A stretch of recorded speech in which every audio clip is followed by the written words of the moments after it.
kamata ke ki hang o ki hiki tu pe ataku lau. Kam turi at pe a fo ia whakalaka tu ia i tonga hai. Ke tonga ko he whamingu i taha. Kako a fo ina ia. Mita wanga mo furu. Hafe mai a fo to e taka e ua. Tonu ko ia taimi. I he lere koni. E wa mama ko whika ulaki me he ua. Me mita ngo furu. Ai ako tai mi me whawhonga me tāku i lau. Ka wā whao e nei a. O si awhi mai, mita te au tau noa, ke taki mai pe a whao.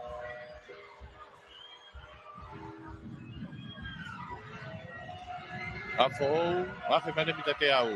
Mau hanga toku ke te pi.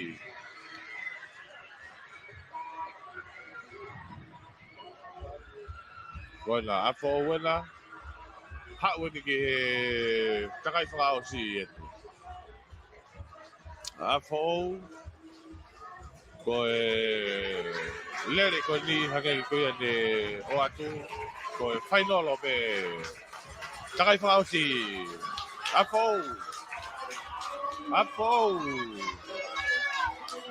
Me te tūre a pēr fōu e whalaka. Whalaka tu ia tai lulu mo ki salo te kako tupau hai e ni kamata ke e mga ngatu Chen ni e tu a ko ia o nana stonga mana. Pau hai kako a whao e na whea te mina tongi au a whao tāku lau e na pēr mo pau hai o kuna Pape ki gatu. Kamata tu tu dia pa Ria Hona, takai fa ausieni. Hiki atua Ria Hona koi Ria Hona taku lau pa mo hai. Ngani ka te lau pa ona to a fou ai he fika u aki. Taku lau tu hai mo Ria Hona. Tu hai pa mo Ria Hona. Ape mane pita wangi au ki taki pepe a fou. Te ki holo Ria Hona. Ke holo Ria Hona tu fe mana ba. Ko a fou wena. Tau te wata tau ria ke toi maari ange tai ko ia lau mau ki hiki tō mai a siuti tau whai mea fōu. A fōu e nei a. Hiki mai a fōu ia. Ia ko chenin me tupo hai. Tūri mai tu a ko ia fōu. Tūri mai taku ila mo a fōu. Taku ila mo tupo hai. Ka kua fōu. A fōu. Hiki mai a fōu. Api fōu. Hiki mai a fōu ia. Saman. Toi wawe ange. Koula ia. Koula ma fōu. Kene ke hela ia siuti. Siriva taku lau. Pea toki Nana si tonga mana. Polonise matupo hai. Oe fofua koula ia ki aho ni. Ave ia ki siuti tauwha. Pea mei he korisi afo ou. Pea koe siriva rewa. O ave ki nanasi tonga mana. Pea mei kāku lau. Pea toki siri, toki polonise rewa. Jai Rui Chen. Pea mei tupo hai. Koe kakato ia e tau lere mita e towafe.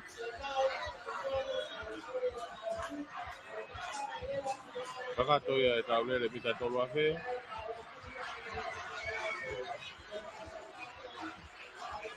Tau kamata ke ki lomo i mai e whakaekae koe korisa fōu.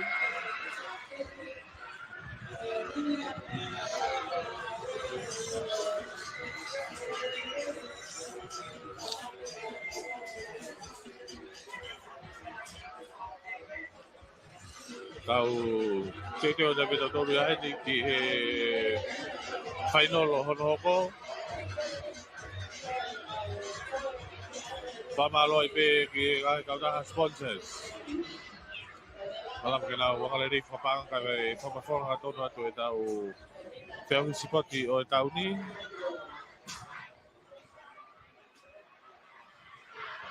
Koe Kot ngau ngā whalakawhanua pe koe mia. Koe pange langa whalakalaka tonga. Pe whoki Tonga Offshore Mining Limited. Kot ngau ngā lalahi a tonga pe koe moi.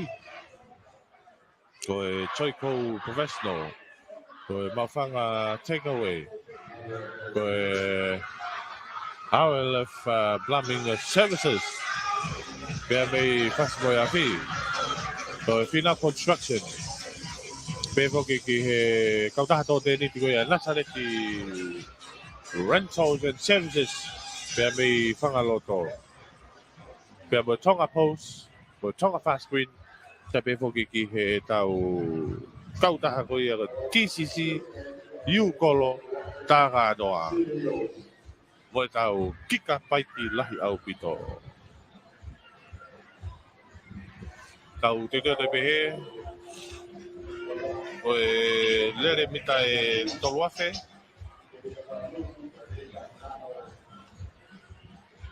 O tui koe...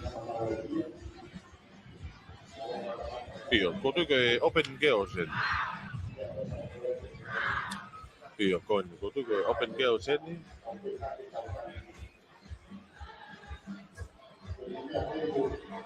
Open Girls.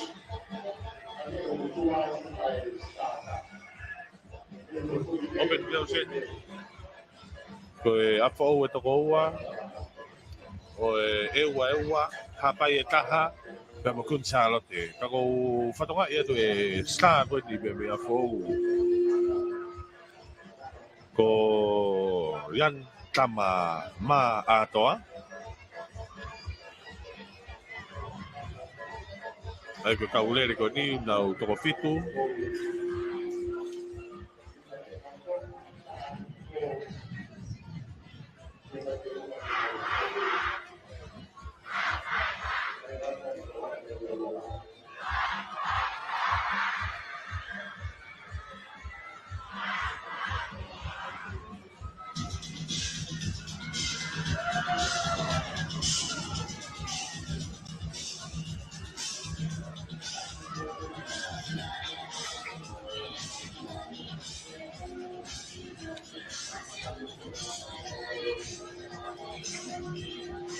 Ai ko e kungo e ua e tau ngā event ki aho ni.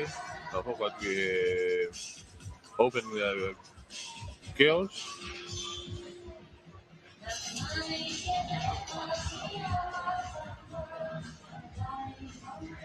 Ai au kei...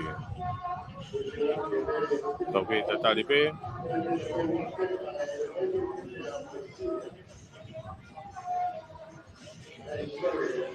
Ai ko kun Charlotte la kamari e ua hapai e ua afou.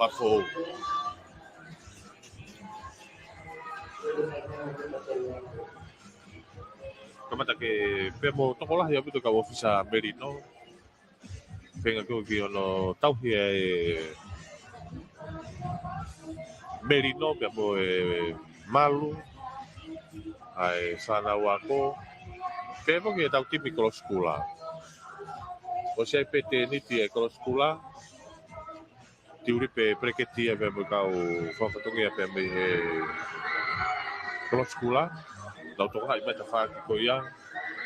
Pe Shoni. Ko ene teu ene timia e wā. Lau Wā toko whana na te min. Iandama atoa pe mei a fōu. Toko ua ini ku o na whiauhi.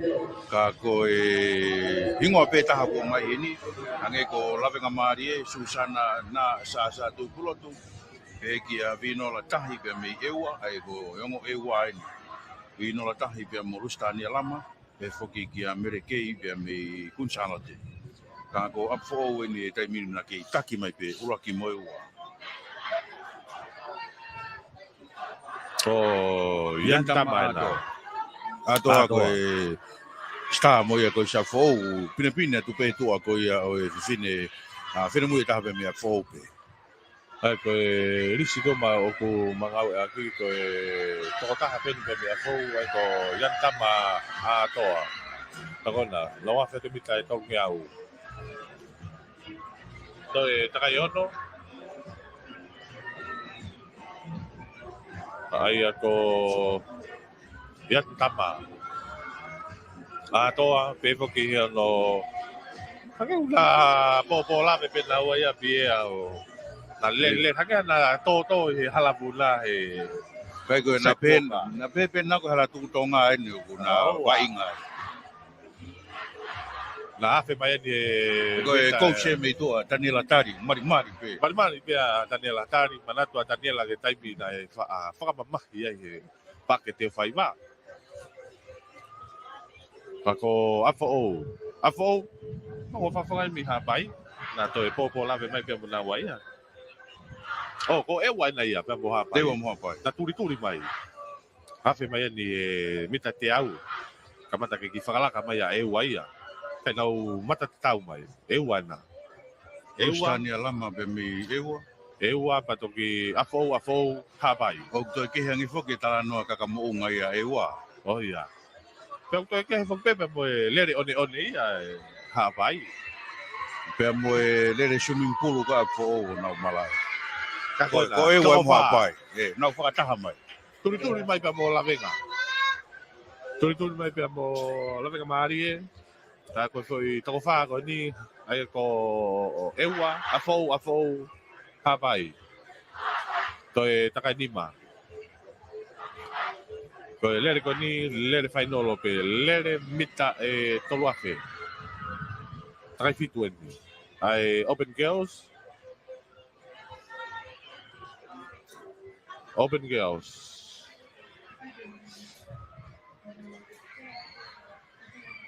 Ai ko afo o wenau la to e falaka na waia. Ko i ewa na ia. Nau te falaka ma ewa ia. Ai ko ewa afo hapai. Ai ko afi mai nei wange au. Taki mai ewa. Pesi mai pe a yan tama pe mo de kaunga fafonga ko pe me ko si afo ia tu ko fafonga a ewa lustania lama. Pe toki hapai leva. Kire sa tamare. Afi mai nei mita tia hongo fulu ke taki mai pe ewa afo hapai.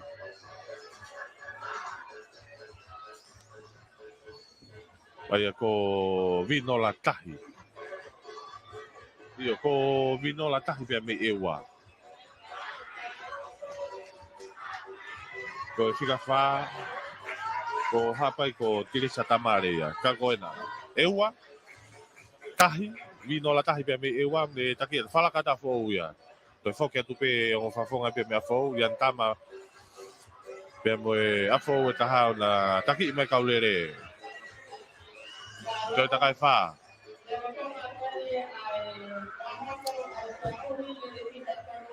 Ikai to takai lima.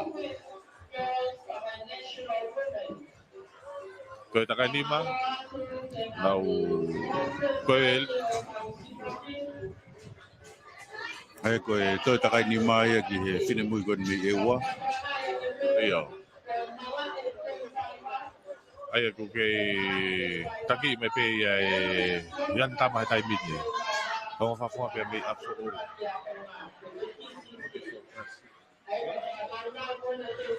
Ai ko afo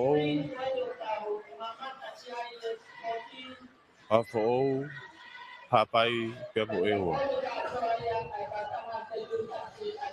Ona lau wafi mai ke taki me pe on fa fo pe me afo. Ave mai ne mita e te au ni manoa. Yan tama a toa. Pe fo ke wa fonga ta pe me a fo. Pera ko tire sa tamare pe mi hapai pe fo ke a vino la tahi pe me ewa. Ma o mai hakaton ke tepi. A fo hapai ewa.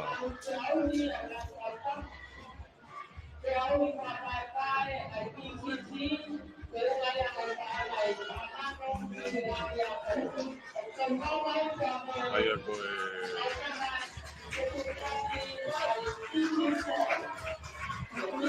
mai ni. Ai ko to takai fa.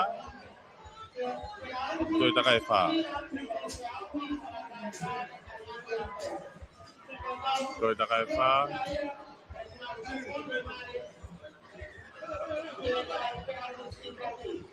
Toi takai wha. Ke taki atu pei ian tama. Pea toki hokot ki ai tiri sa tamari pea mi hapai. Pea toki vino la tahi.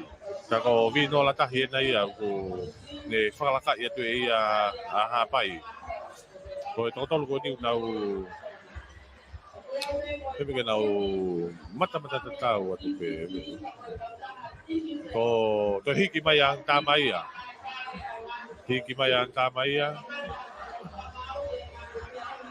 Piki mai pe a eua pe mo hapai e tu a yang tama. Ake mai na mita wangi au. Yang tama a toa. Holo pito wa fonga taha koe pe pe apo. Ka koe apo e dia ko yang tama a toa. Dia po te ke taki mai he tai miti. Ake mai na mita te au fulu. Yang tama. Pevo ki a tire sa tamare pe mo vino la tahi. Ko yang tama.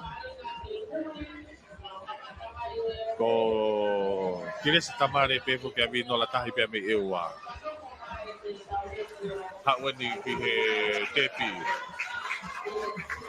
Toi takai e tolu. Toi takai e tolu.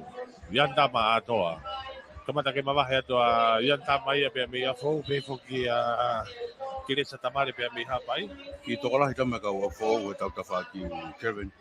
Ko ia ko whatoka a fo pe taku lau. Ai ko le pe taku lau, nau taku lau. Ko le kai pe ke ha whafoka me taku lau na fo. Ko na mawahe atoa yang tama ia. Awhe te mita tongi au ki hiki atoa yang tama atoa. Mawahe atoa pe me hapai. Me tire sa tamare pe me hapai. Hawatun ke pita wangi au di manoa ke taki at pe yang tama. Kamata ke hiki atoa yang tama ia. Wa mamao. Bisa na tani ma. Ko ia. Baby, ko apo o dia ko le pe apo ya po de a wa tu he Apo fika ua. apo ga wa a wa tu ya ki he te di ti ko dia apo to kita me fo hi vai ya Ia fe whakaikai. to ya pe fa ka ka to ko ka te le re ka ko ti Kei taki pe yang tama. Yang tama e. Afe mai ne mita te au fulu. Turi me pe ya tama ya to fala ka pe fa fonga ko ya e ua ta ai. Ko na ya tama a to ai la ya. Ha o le ya tama ki he tepi. Oh. Yan tama.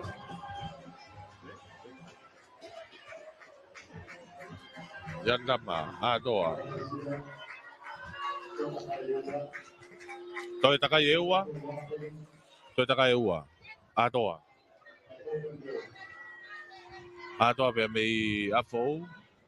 Ke taki i atu. O si mama o pito e... Whafonga e koen pe mei a fou. A toa. Kawhi atoa a toa e he mita toru ngau e tai mini.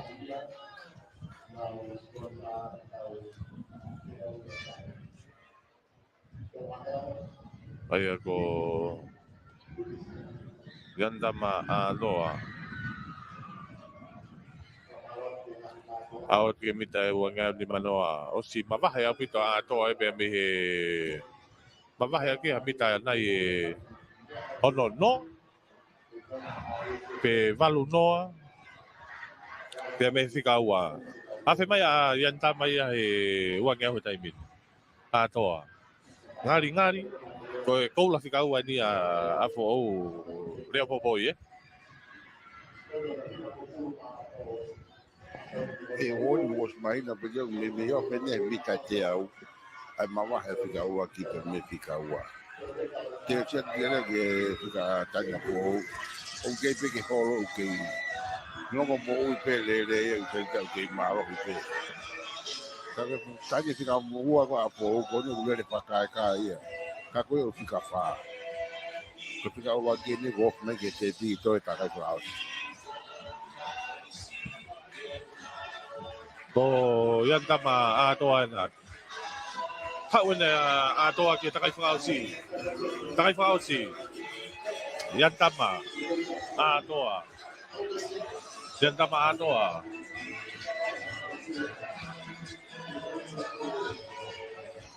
Ko yan tama atoa ki takay whakausi. O si mamah ya wito.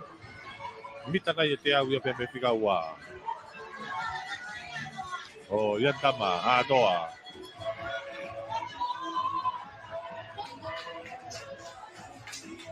Toki fikawa tu kaya hapai. Kako e koula na ia. O si mamah ya wito ia. Yan tama atoa. Mita na ye kia wo wanoa. Ai mamahe ko ia ai fika ulaki pe me fika wa. Siko e afe mai ni anta mai he wangi au to ke afe ton fika wa he tongi au. Yan tama atoa. Atoa. Hak ni he mita te au to no hata mini. Yan tama atoa. Pe me ko sa fo. Koula. Ma fo. Hiki mai yan tama. Yan tama. Ma uhanga tonu mai koe ke te pi. Yan tama atoa. O se hiki mai yan tama ia. Kene toi turi mai pe ia ne fafonga. Kaka fafonga pia pia fo. Kako yan tama atoa. Yan tama atoa. Koula ma fo.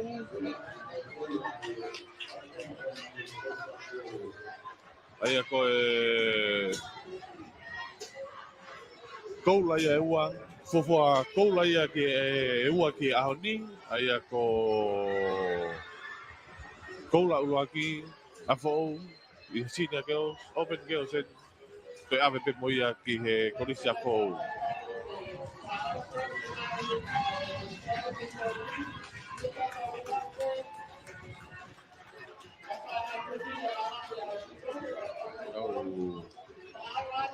Te o te peta tolu.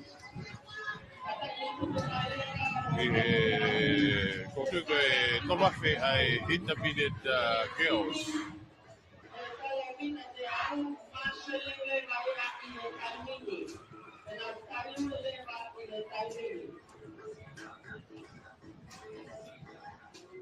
Tau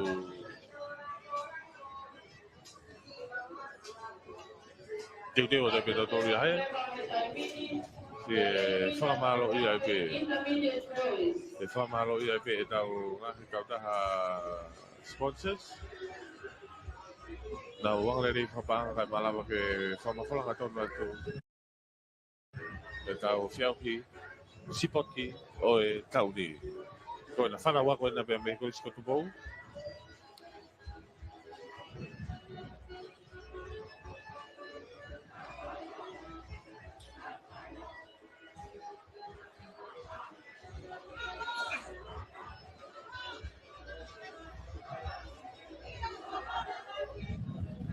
Ai ko e kai tau hoko te pita tore ki he tamai tangata. Rio, ko e mita tolu afe a intermediate boys.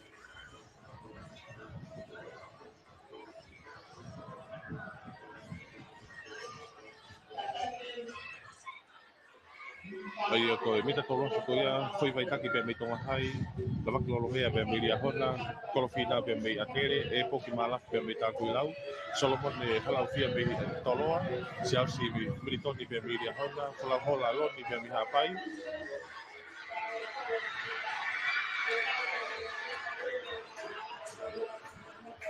Pedro ki ke wila manha pai pe me taku ilau. Ko Paula Tonga pe me apo. Ko mau hai lotu mo e reao ko siaki koloto pe tau fa pe me la kamari. Kevin le me ki pe me apo. Paula Kama pe me ewa. O talanoa ofa ki o kalani fe ao pe hapai. Sio si wa maka me tai lulu. O sio si wa te ki me toloa. O ha me makaloloma pe me tai lulu. Paula tau fa pe me ewa. E palha me ngoloka pe me ewa. O jiwa siare pe me tupo hai pe hokia manatu taufa. Pea mei tupo pai. E koe mita tolua fia ai intermediate boys.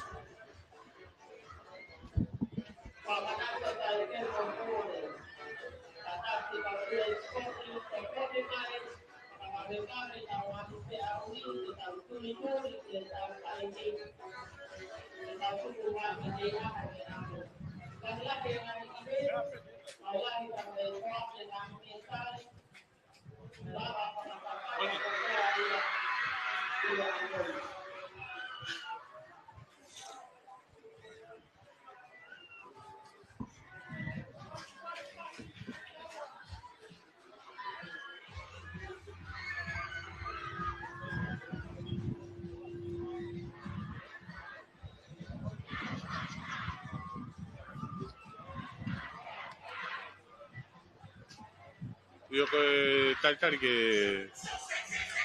whakato atu e lere koa e ua. Kula te fuka.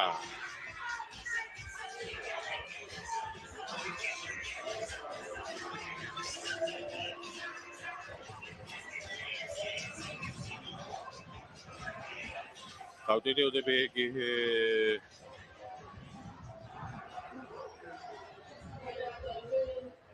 intermediate boys.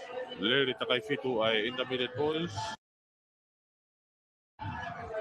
Mita tolu a fe.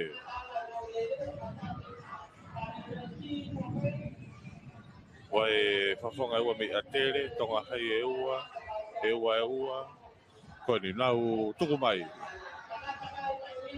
Ke whoki he toloa e ua, tuku hai e ua, tai lulu e ua. Kono o si, wha whawhonga koe mi tai lulu o si manga mai a tai lulu ia. Tai lulu e o si hiki mai a tai lulu e kaurere. Sakona, tai lulu e na. Tai lulu, pe toki atere, pe toki hapai.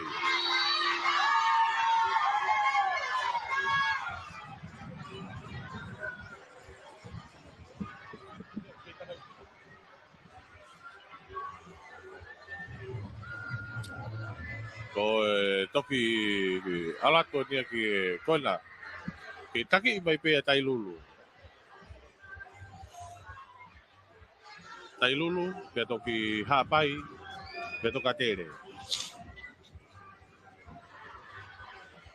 Ki taki mai pe whawhonga pe me tai lulu. Wafe man he mita e wange au.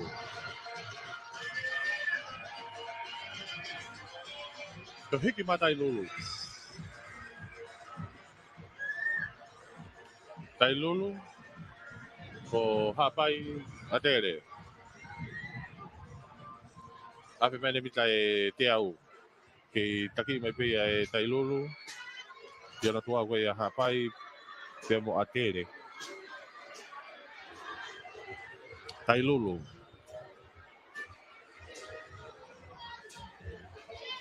O tai lulu ni aki e te pi. O sio a waka. Pe hoki ki a hlau hola loni pe me hapai. Ko hapai e nei a loni pe me hapai. Whalaka tu e tai lulu. Whawhangan me taku lau tutori at mo e whika tolu. Awhi mane mita tong ngau, kei taki me pe a loni, pe me hapai. Ai e ko hlau hola. Loni pe me hapai. Turi atu pe mo taku lau. Ka ke u whakapau pe ko te wila manu hapai, pe ko e poki malafu.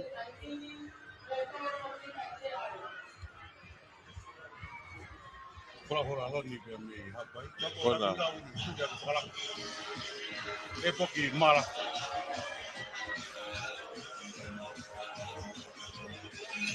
Ke taki me pe hapai mo taku lau ni taki dai min. E poki mala pu me taku lau ni no tua guai a hora loni pe me ke time tu hapai. Mi foi one. Ko ia, ko tangu lau ena ku le rotonga taki mai. Aia ko e poki malafu. E poki malafu.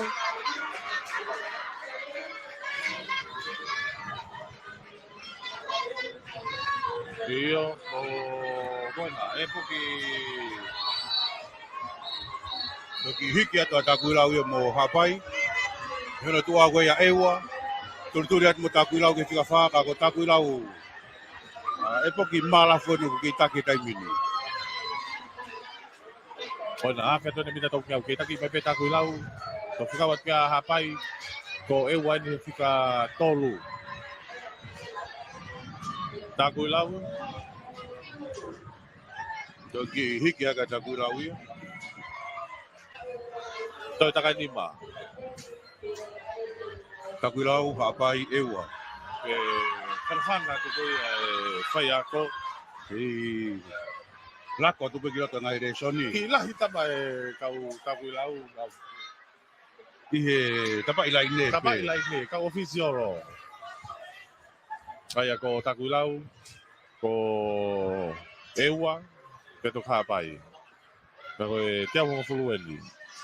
Minta te awong fulueni. Afe magi maa nga tong ke tepi. Ko takuilau ena. Turi ma ewa. Itu ako ya takuilau. Falka ma ewa ya takuilau. Pasok ako kami Paula lama kami ewa. iyo. Paula lama kami ewa.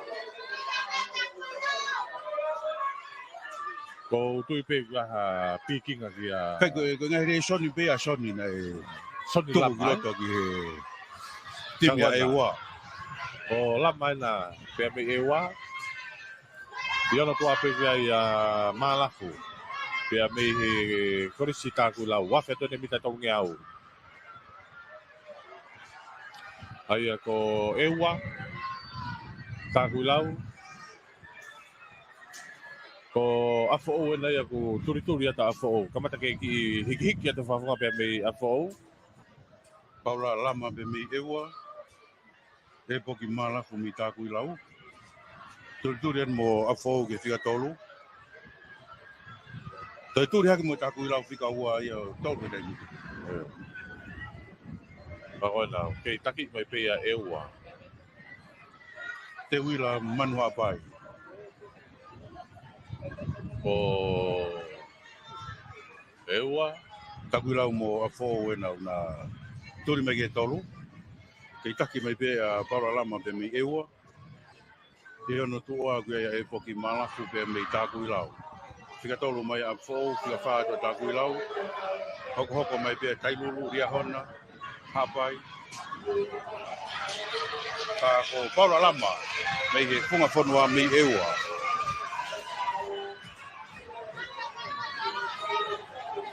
Paula lama pe mi ewa. Afi wa fonga ia. Kamata afi wa fonga toloa. Te uia te kolo skula ki hoko at pe. Paula lama pe mi ewa. Fika ua te takuilau. Koe whafonga koe pe mi toloa koe whamu mui taha ia ka koe na kune turi me pe to ngā whakalaka. Ko afo o wena ku Turi ta fo ia te mini ke tua koe takuilau. Kei taki pe Paula lama pe mi ewa. ona. Afo o wena. Turi haka fo whakalaka. Falaka ta afo o ia. Kevin. Te Kevin ni mo i roto. Kako Kevin Lemeki. Ko kam Kevin ni ko spot pe ia. Ia. Afe atu ne pita e wake au. Ko lapa. Ia no tua pe ia Lemeki. Paula Tolu lama. a pita taimi ko pe me Lemeki me afo o. Piki mai pe tua lama. Ko ni afe mai ne mita dia ngofuru ke falaka mai afo o ia. Afo o Paula tonga pe mi o afo o. Paula tonga ni taki me tai mini. Ko ngo Paula.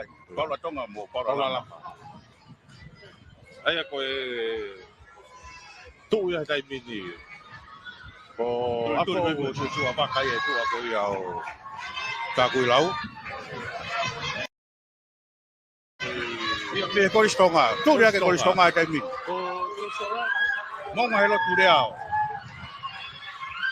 Kei taki pea fōu. Ko ako ewa atere pea taku lau ka toki liahona. Aka tan mita toki au ke taki at pe apo. Tūre tā tere tu a fōu e taimi. Falaka e tā ewa. I ewa. A fōu atere ewa. Paula tonga. Tūre atu e whawhonga pe me koristonga. Monga helo tūrea. A fōu atere ewa. Tōku kei whiti mai pe whawhonga me koristonga. Monga helo tūrea.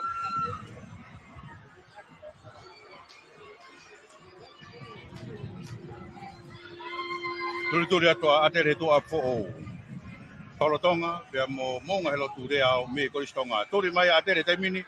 Koe whawhonga pe me koristonga. Monga helo tūrea. Tūri mai tu a koe a fōu. Paulatonga. Mo monga helo tūrea. Paulatonga. Mo monga reao. Iyo, matata tau mahi taimini. Whakalaka mai atere ia. Monga helo tūrea. Takai whakaosi ni ki he koristonga mo a fōu. Takai whakaosi ki a monga helo tūrea mo Paulatonga. Piki o tau fōhu tua koe a tere. Ko ria honai mo tāku i lau tūruturia ki e tolu. Kei taki atu pe a tere. Monga helo tū reao. Hangeu toki hiki whawhonga pe me hiko i songa. Ia toki tōtoa mo fōhu ia. A fōhu mo a tere. Monga helo tū reao. Whakalaka hakea. Ia toki whenga whakalaka hake hiki a tere ia. Monga helo tū reao mo Paulatonga. Monga helo tu reao. Tai mi pia monga helo tu pia me funga mana mo ui. Koe te ue katoanga o ku tau tai mi pia ki te pi mo e koura. Monga helo tu reao. Paulatonga toki hiki mai wa funga me he koristonga. Monga helo tu reao. Tau hiki mai a tere. Hiki mai a tere ia. Hiki mai a tere. Raka mai a ia. Whakamumutaha. Monga helo tu reao me he koristonga. O ku te kia i pete he laia monga helo tu reao ia. Monga helo ture au pe me koristonga hake mini. Hanga tongu mai ki he te pi. Mita ni manoa, mita whanoa, mita tau noa, mita wanoa. Au tau hiki hake ia, ova au pito ia ki he te pi e koura mai ki he koristonga. Monga helo ture au, ni he koristonga. Turi mai ai pe a fōu ki he siriwa. A fōu e ni eua una turi mai.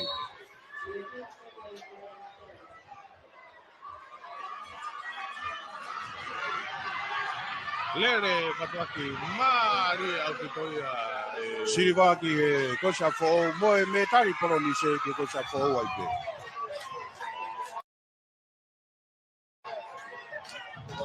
Kora ma moa heroto mo e reao.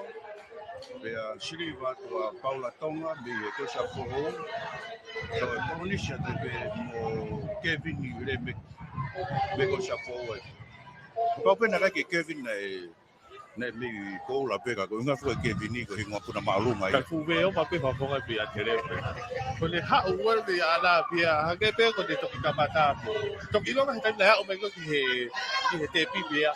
Ko wak skula ata. moi to kola sio mai pe mo nga tu rea o ye ke kula to ka ko skula pe ma ko no ivi bebe o ka ki final ko ni re boy Maria pita mai no ko ki ke nge hivi ka tanga tabi me rai de vine. E foi ni ko si Maria ko to ki asi se tama fo mo ki tama mo me ko to na. Ki fa ko ta kai to fa na kamata na to mu ko na tai mi ko na de. Kamata pu ko le aki e tai du como fica ta tere. Ko e na ta kai fa. Alguma coisa todo está me agora. Uma coisa, a fogo, a dele. Todo mundo na fogo. Ele ia ver que uma que na peixe de na rua, mas a rua que está cá está que todo para o que outro dois. Tava mandando que a de Maria ia botar cheio a boni. Tau hoko te pe ki lere mita e toluafe ai Open Boys. Ko tēne o koka pia me ria hona. Amoni fifita pia me monga orive. Whakafo tonga pia me koisi monga orive. potofili mahe pia me kolistonga George Paongo pia me malu ngalia hona dia mi Paongo pia me kolistokupo ko Andrew Tonga pia me toloa David Tonga pia me ewa ko kavenga maka pia me kolisti lavenga mari la faile ma vakauta pia me tangulau ko sio pia me kolisafo bevo kia sioni petekina pia me ewa Ai ko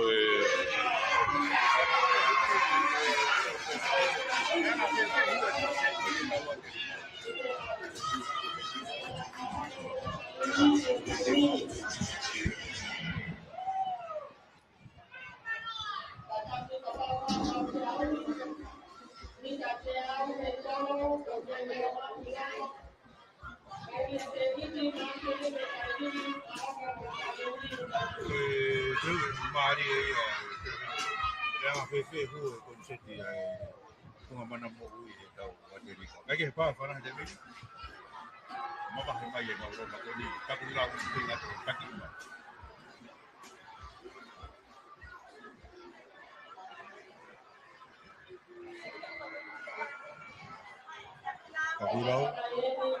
ta ku la ho ko ba ya ho na mo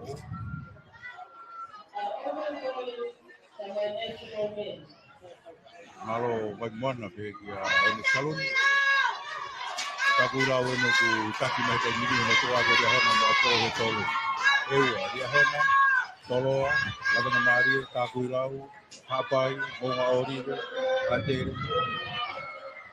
tolo ko mo nga origo ki ka ke takula mo dia hona ke ko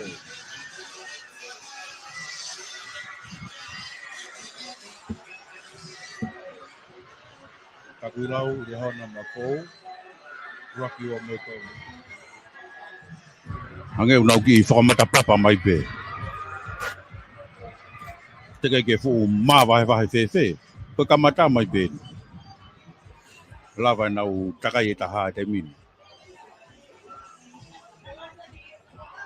ai ko Taki me pe takulau Kino tua ko dia hona mo apo Wafonga me he kolisi takulau La faire vakauta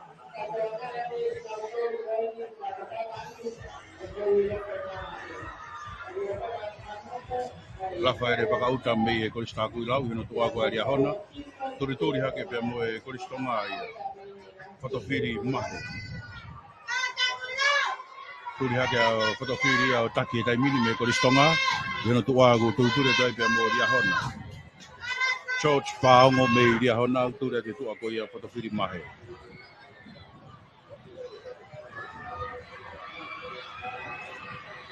Tori atu mo dia hona Fala ka hita mine atere George Paongo pia me dia hona Ihono tu agua ia atere Tika tolu atu kia tāku ilau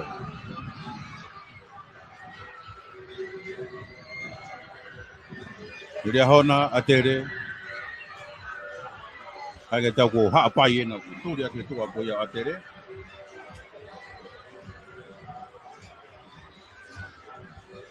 Turi atu a dia hona Toi whakalaka ia atere Ia whafonga pe mi ewa David Tonga Turi atu kia whika tolu Ka ko atere mo dia hona Uraki mo ewa Dia hona utaki Ua atu kia ia atere Tolu atu kia ia ewa Fa apo ni mata toloa ono mai pe mi atere ka ko dia hona ki taki mai George Paongo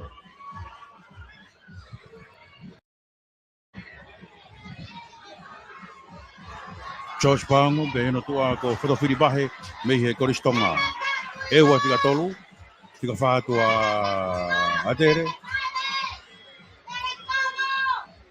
Kevin Ake uke i tokola hipe kau taku ilau o muka paki. Ko fanfanonga tu pia no ma ulele na to la faire ko. Lele la faire. Ka ko ilo ma ko kau taku ilau. Turi ato e wa mini ke falaka ya atere, falaka dia hona.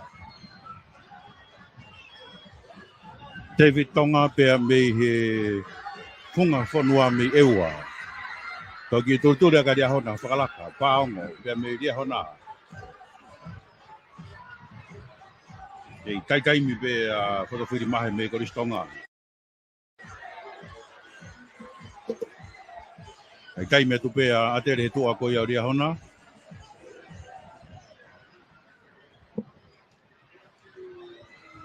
Ria hona mo atere peheki ewa. Ria hona mo atere mo ewa. Ria hona atere mo ewa. Ria hona atere mo ewa.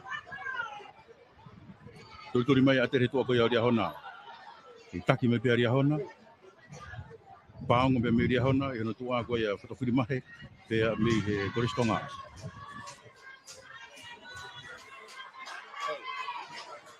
Ria hona mo atere. Ria hona mo atere. Uraki mo ewa. Tolo atu kia ia ewa. Ria hona mo atere. Ria hona mo atere mo ewa. Holo te peto e ngā ka ku ke i taki me pia ria hona. George Paongo me ria hona.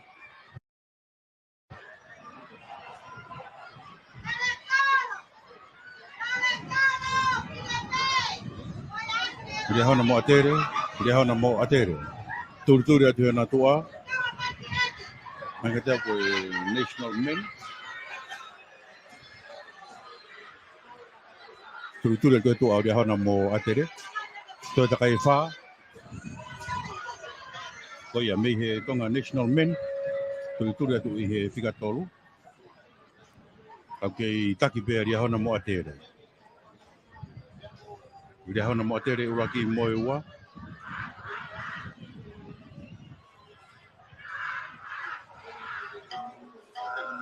Ria hona mo atere. Ria hona mo atere. Paongo e kia make. Io me he National Men o petu taki he lotu Unipora. Me he National Men ko ia a atere. Petu taki he lotu Unipora. Ko sione tauwherumaki. Ko mo National Men ia pia me he ko sione tauwherumaki o whikatolu. I take pia paongo i he Open Voice. Pe ki hono tua ko whakawhiri mahe pia me koristonga i Open Epe. Ka koe National Men sione tauwherumaki. Aia e kehe pe foki e io afe mo whawhonga me monga aorive. Pe pia ko sen tauwherunga ki ko ene i he fotu e re koti, e kono ke re koti en tawheni mange au. I he inka. Ka koni kulere national ia e kai. Paongo to e turi atu mo e ria hona whika ua hono tua. Daniel Koka. Au ki taki pia ria hona i hono tua agua i atere. National, pe ki he ria hona whika ua Daniel Koka.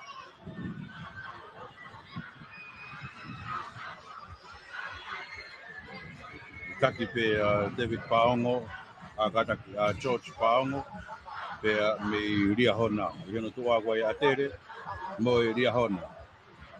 Sione tauwherungaki me he National Men. I taki me pe ria hona atere, mo ria hona. Ria hona atere ria hona. Kai mi mai pe Daniel Koka i tua ko ia o George Paongo. Ka ko whakawhiri mahe me koristonga i whika ua. Ria hona atere ria hona. Angia ku toi ki turi atu pia mo tāku i lau. Ngari ki tai mi pia tā kui lau. Toki hau ke taka i whakausi o tok mahito. Ria hona atere ria hona. Toloa tāku i lau. Puri a pute whawhunga mea whou. Ia takona ku turi atu pia sasiohi. Ka ko George Paongo me ria hona. Kei taki pe taimini.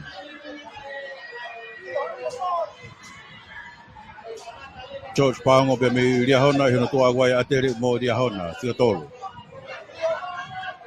George Paongo me ria hona. Pe ki a whakawhiri mahe me atere. Turi tai pe mo Daniel Koka me ria hona. Ki e whika tolu.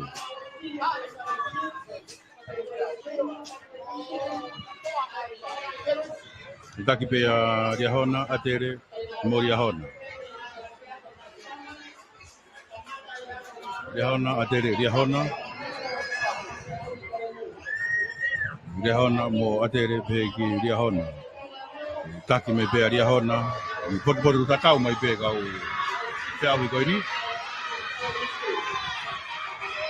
Hiki mai pe mo e whawhonga e pe me Atere. Taka I whakaosi ki a George Paongo, Porofiri Mahe, pe ki a Daniel Koka. George Paongo me Riahona. George Paongo me Riahona, unge take te mini, hono tua guai Atere, mo Riahona, pe ki National Men, ko sione tau wherungaki e ni hu turi hako taki, he taimine kau Open Boys. Ka ko sione tau wherungaki me National Men, ne take he taimine, turi hake pia mo whakawhiri mahi me hono tua, whakawhiri mahi me koristonga, whakawhiri mahi na whenga ko whakalaka taimine, mita wangau ke tepi, whakawhiri mahi pia me he koristonga, hono tua guai a Paongo, me Riahona. Atere, whakawhiri mahi pia me Atere, whakawhiri mahi pia me Atere. Hono tua guai sione tau wherungaki. Whikatoro ata Paongo pia me Riahona. So hiki tō mai sione tau wherungaki pia me he National Men. Na whiauhi me pia mo whakawhiri mahi. Whakawhiri mahi pia me he koristonga. Whakawhiri mahi no tō mo sione tau wherungaki. Sione tau wherungaki po whakawhiri mahi. Whenga mai pia au ato peki he tepi. Sione tau wherungaki me National Men. Ka koe koula, mo e Open Boys, ko whakawhiri mahi me he koristonga. Ture tai pia I a Riahona. Ua atu pia mo e Siriva, ko Daniel Koka, pia toki Polynesia leva a George Paongo.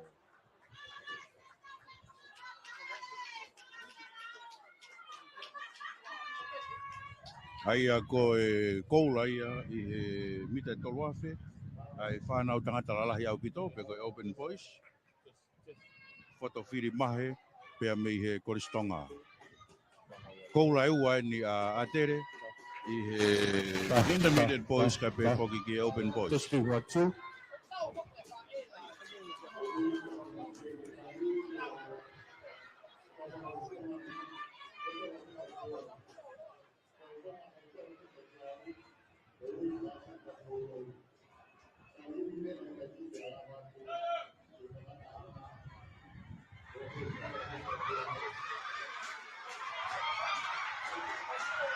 Ko e Māori ange lova mai ko ni pia me toloa mo Atere whamui mui.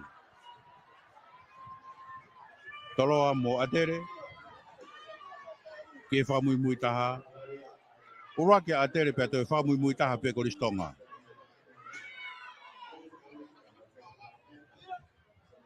Io, kātaki koe National Men ia.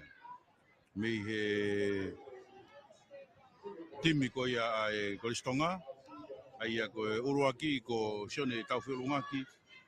Pia me National Men, pia toi whamui mui taha pe ko whetutaki he lotu mo Vunipola, pia me he National Men ai koristonga.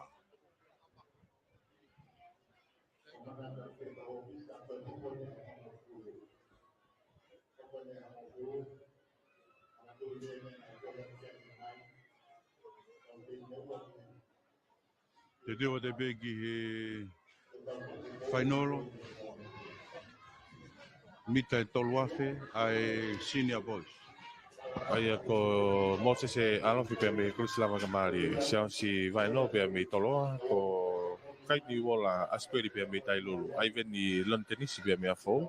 Ko Marcelo fuafuka pia me toloa. Pai hai mana pia me eua, amini tau pui me eua, Paulo tatafu pia me eua, Aisake remeki pia me afou, te vita lolohea pia me tailulu, Sweet Leilani mafi pia me hapai, ko Sami wala masi pia me Atere, Pola mapulu pia me Taguilau, ko David Kite Sawaki pia me Riahona, Solomone Taufou pia me Atere, Sione Tahitua pia me Tupouhai, Nofo Muritai pia me Tupouhai, ko Pita Tayala, pia me Riahona Isleri whakawainga pia me hapai, pae aripate pia me Riahona, pia molo pati songoi mori pia me Taguilau.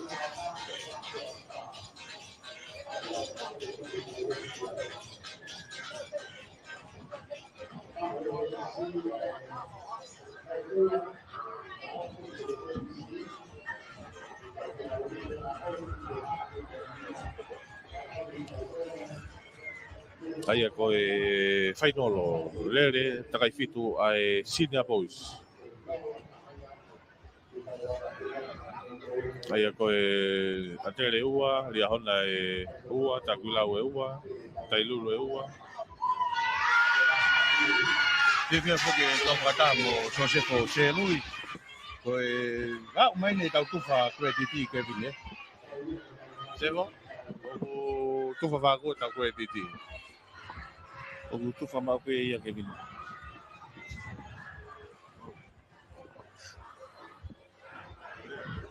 Aia ko e pake te whaiwa i Pompogiti, te watu ki he whainolo. Ko e lere whoko nia o whainolo pe ia. Koe ke te aha lere sivi pe koa sivi i hakau lere i o to'o me ai. Pe ato whainolo i kai. Ko e mita e tolu awhi, koula pe whainolo. Koula, siriva, pe amo e polonise.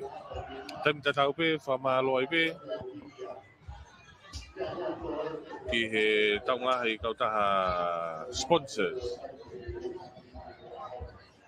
Whamaloa ki he taunga i kautaha sponsors. Malawa ke nau wangaleri whapaanga, kai malawa ke whamawholanga tono atu ko ia, e tau sipoti ko ia o e ahodi.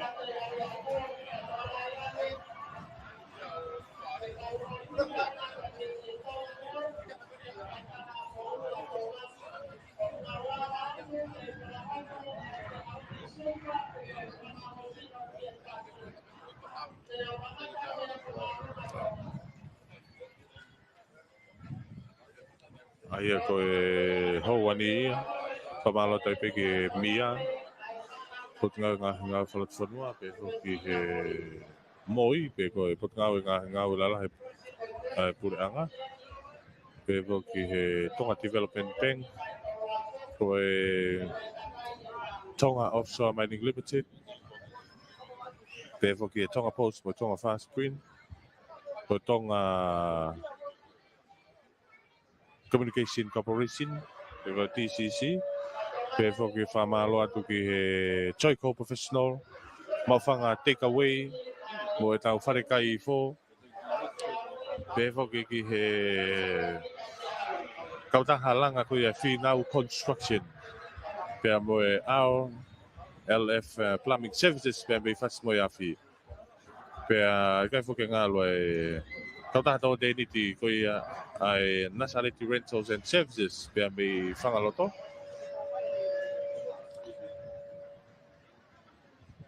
Wata pe e whamalo ki a te mo tolu. Malawa ke mo tonia, e malawa ke tau kau whataha no whamawholanga tonu atu. E tau poklama whamawholanga hana tonu, e pompongi. Ai ko e tau full screen pia te kia ke moui mai tau screen. I hene a Joseph Selui ke o mai e tau interneti, toi whawhian. Ko e screen ia utoki whakamoui me pete mea ka pulu me te mwhaki pare. Ka koe ngu pāe whanai te min.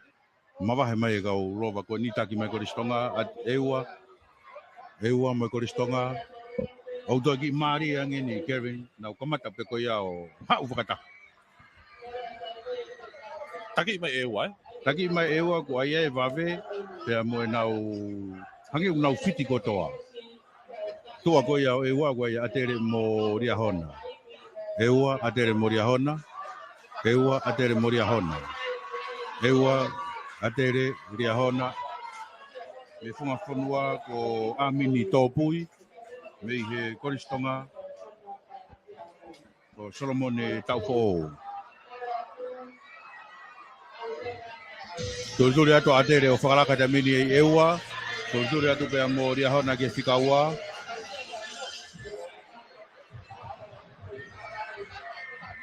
Riahona atere mo eua. Riahona atere kaki tai mini. Solomone Taupo pea mei he koristonga. Tai mea tu pea tai lulu hono tua. Pea ki riahona. Tai lulu ene oku ne taki i mahi tai mini. kaini Uola Asperi, i Tailulu, kai foki ake pea Solomone tau fo o taki mai taimini. Solomone tau fo o, turi maa fo o he tua koia o Atere. O Aisake Remeki, ongo tau teina Remeki me ko sa fo o Kevin. Na kaulo ai he whainoro koe mita tolu a wheka, koe sine a poisenia. Pea mo Aisake Remeki. Turi hake o piki at pe tua koia o Solomone tau fo o me he koristonga. Tika tolu ata riahona. Atere a fo o riahona, toloa, riahona. Tailulu, tākuilau, tupouhai, tailulu, tākuilau, hapai mo hapai, toloa. Ka ko Atere mo afo. E taki pe Atere taimini. Solomone tau fo me he koristonga.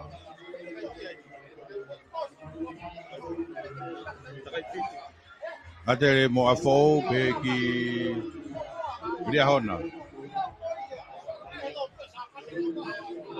Atere afo mo eua. Mo toloa. Mei he korisko tupou Shausi Vaino. Atere toloa mo fo.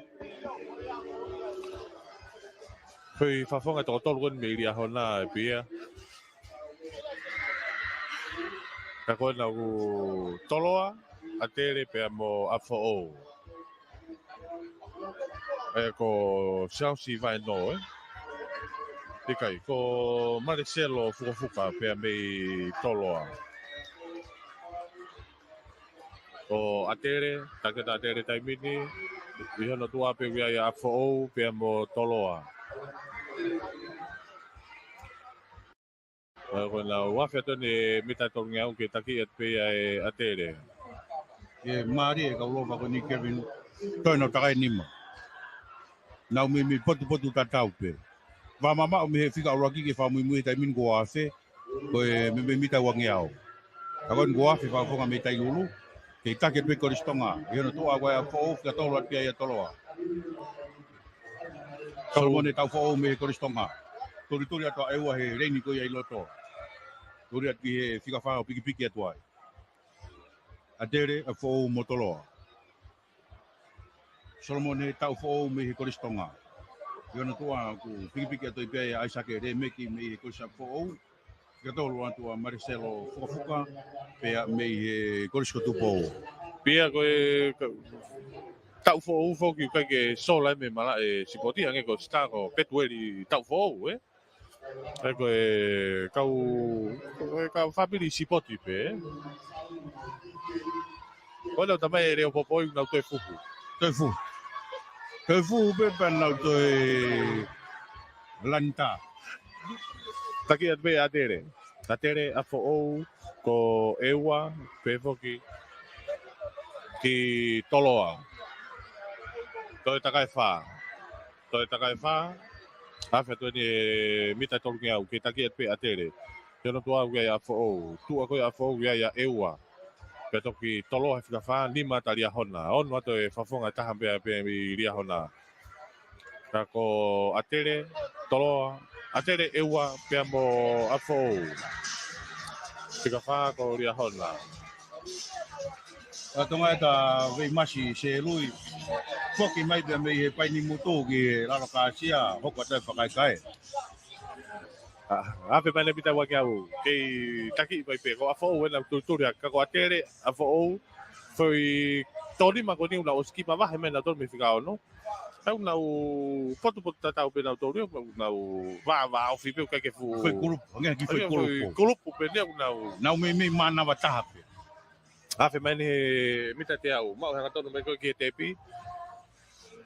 Ai ko Atere. Pe foki ki afo toloa eua riaona.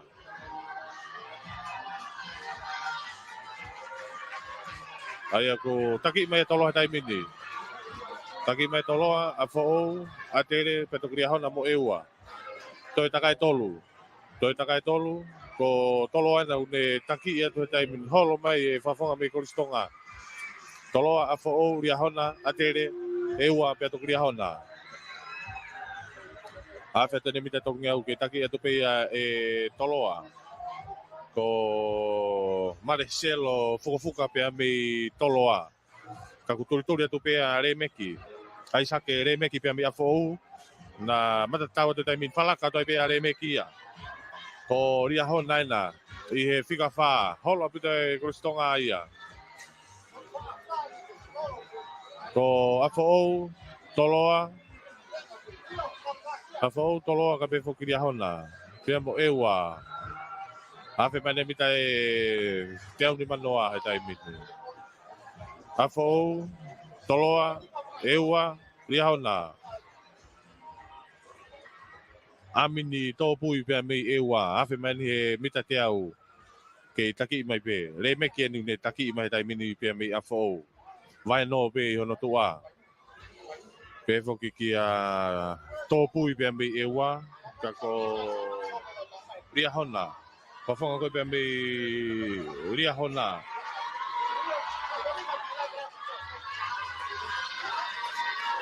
ai ko sawaki ni me ria hona fala ka tu ya fika wa tai mini ai ko vai no sawaki remeki to pui foi toko fa ko ni ke siofi to e taka e ua ko toloa ria hona e ua pe mo afo ha o tu ngi mita e wangau ni manoa ke taki atu pe ya toloa na mo ria hona una mata tau atu Mafonga ko pe me ria hona ko David Kite Sawaki. Pe vo kia vai no pe me toloa. Yo na tua pe ia ia amini to pui pe me ewa pe to ki aisa kere me ki leva.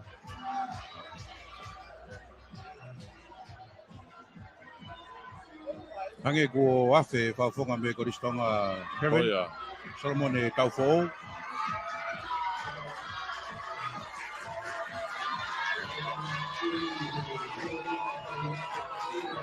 Ha wani ke takai Ha, umai ki e takai whakaosi. Takai whaosi ni. Ria hona, Ria hona. toloa, mo ewa. Atere mo apo. Ka ko toloa mo ria hona. Uraki pea mo ewa, piki atai pea ai. Ai whawhonga me he ti me tui hapai, me whoio ne me hapai peo. Ia, tutura to hapai e te mini. Ewa. Turia te whalakai. Sweet Leilani Murphy. Ewa. No, kako e whawhonga me ewa. Whawhonga me e whawhonua. A mini tō pui. Turia te tua koe au tolo hatai mini. Ia, hiki mā toloa mo ewa. Toloa mo ewa. Te au waunua ke te pi. Me te au manua ke te pi te mini. Toloa mo ewa.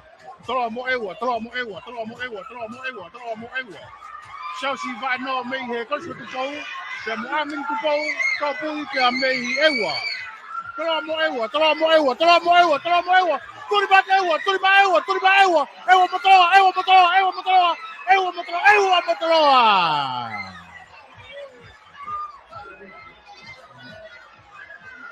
Amini tō pui me ewa.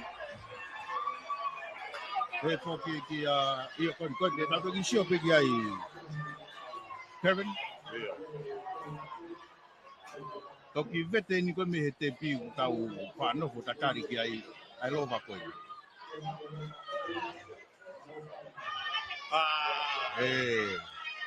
Ai ko e tu he tai mini. Kifi. Ai ko Mua mai vai ko ia e whawhonga me toloa. Ko e sika ko vai ko tika whawhonga me toloa pia. Ai ko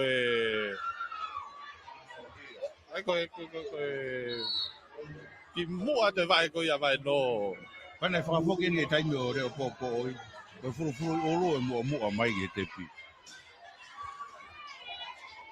Ai ko tolo aia ko siausi vai no amini topu leva i he whiriwa whikaua. Ka pa na ia ha ge tai mi go re bo bo me na pa ki wa fu ke me tari ke na vai una mahanga po.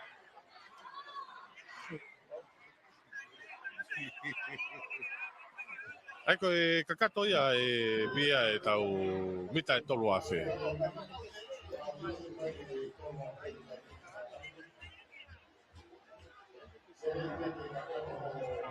Te dio te pe ki he ngai io kon ke fa josi mai pe a ha pai pe a mo lavenga mari e mo tolo ai taha pe ke Tonga High School. Lau pe fok mo tana ke poini.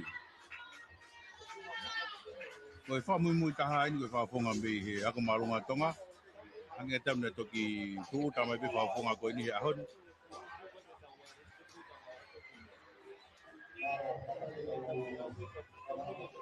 Ye ko ke mau e hingo ai a hen. Ako fa muy taha ai.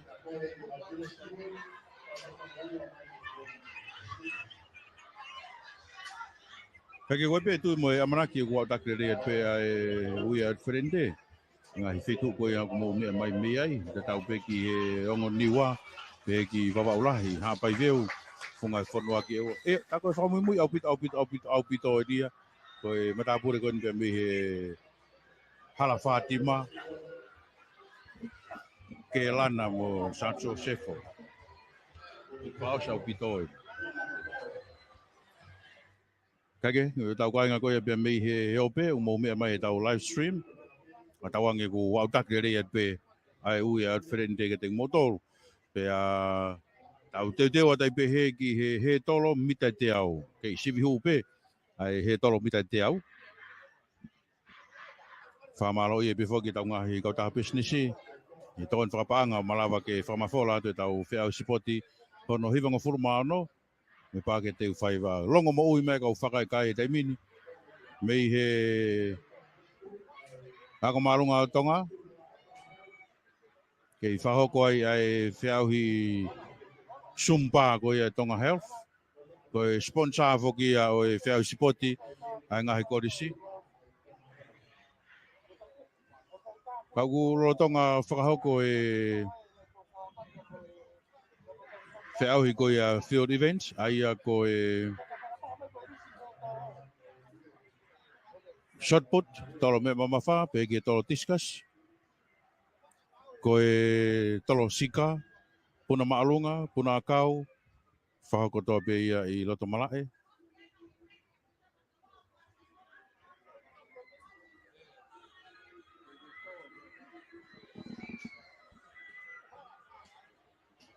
Pekai fok e whaki ha ngahi me tari, me spoti ane a whimo e ahoni. Aia e mau mea e tau fua, ki he tōnga ko ia ku ia e whiau spoti o e huanoa ua tolu. Kai te tau pe ko ma opo mai ta whaki whakatonga ia o e grandstand. E ta whaki whakatoke lau, ku ia i pe ai mātua tai whanau ai pe ke kawakatutuk. Mo kinau tolu. Mo nau heni ke whamoni ke sipote ahoni. Whamalo ki a Joseph Seloi. Whika telefoni, fitu whano valu ko topapu ki a reo popoi. Pe ke fit ni mataha whawhit ni manga. Lawat benga i whika ia. Ko e whika vouti e toki o atu e Joseph Anaiangi. Ka i he taimita taupe. Pe Joseph ke o tai pe ngahi whika vouti ko ia e ngahi a piako.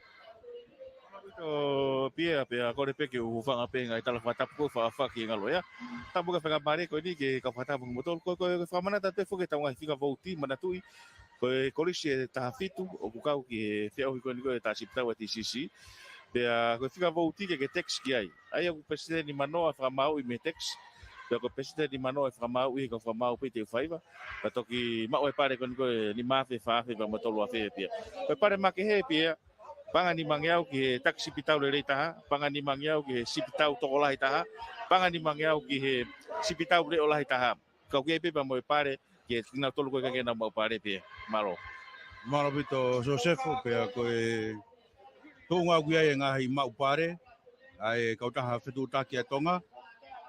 Io, tako e ku rotonga whahako pe mo e whiauhi ko ia e tonga health. Mo i re rei mau i ngā upito. Io no whakai ai ko ia ke kamata pe pea mei he ngai korisi. Ka i he time de tau pe i loto mala e. Whakato mai mo e ngahi whiauhi ai kau ku kei whakako pe e ngahi whakai kai me hako marunga ria hona. Pe ke hako marunga o tonga.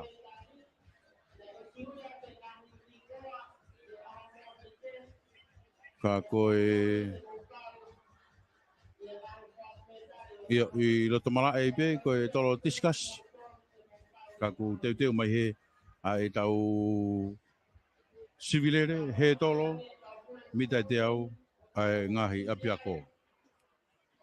Te maari angeni reo popoi. Ka koe wakai e tuko ia ai re volo konte nau whiau he ni tonu e stata, tonu mo i taimi ko ia ki he tolo. Kai lama ke mao e taimi re rei taha.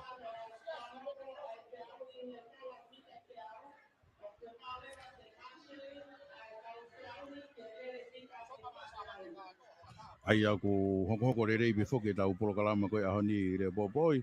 Ange koe nengo pe ki tō mui e taimi, tō mui sisi pe. Ka koe hiri pe koe ai he tolo mita te au. Teu mai rewa kau civilere a takaitaha. Koe mita whaange au. I he hoko at koe tau polo kalama pe te tau tātuku. Ki he rere fuka motu. Ia ahoni re popoi, nengo pe ku kei taxi mai tau polo kalama.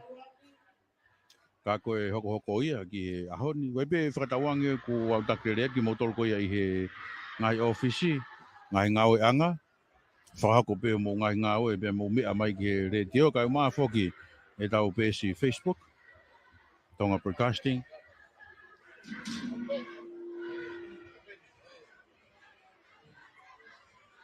I he temda tau pe ko lawe at ki loto malae ko e toko taha.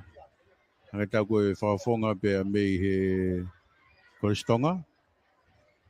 Whai toka mawahe ki ai e koroskola pe a mo e kau merik. Whako pe mo e puna kau whawhonga pe mei he korisi lawenga maari e.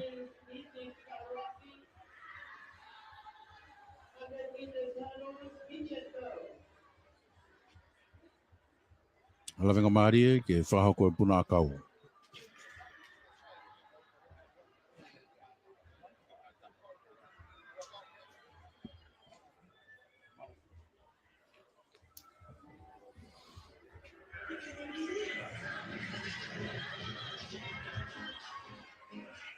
Whamaro i e be whoki e tau ngahi kautaha.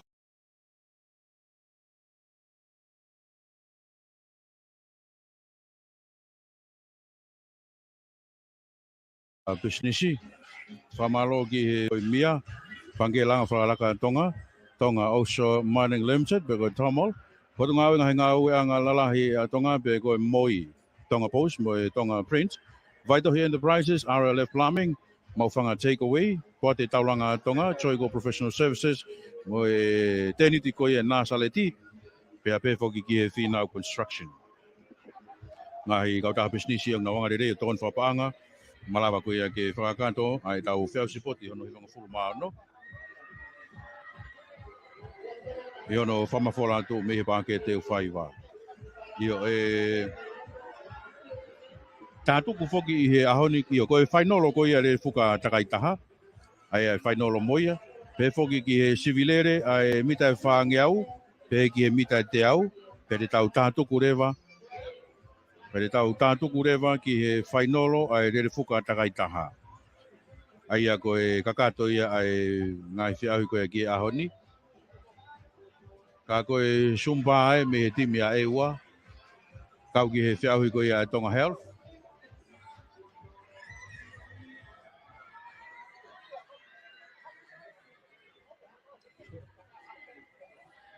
Whataha mo e Torosika ai whawhonga koe pe me he Horiskun Charlotte. Ai ki whakako pei lo to mara e ngahi te au hi keke. Ka koe whauhi sumpa pea mo e Tonga Health, mo e Team Sipoti ko ia a ewa.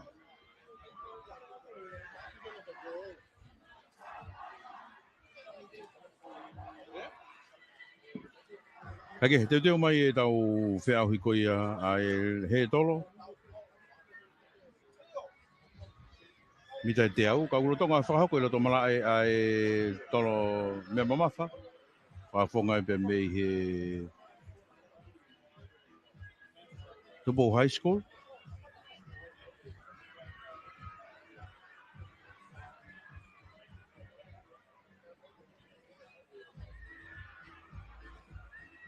Ai a kuia e whafonga pea mei sa antelu, te teo ki he ne tolo shotput. Pea ki o ngō whafonga mei he korisko tupou. Hanga te au ko uloka nuku. Pea ki a Isaac Kawakawa.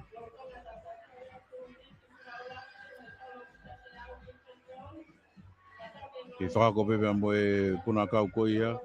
Ai whafonga ko ipe mei lawenga maari e.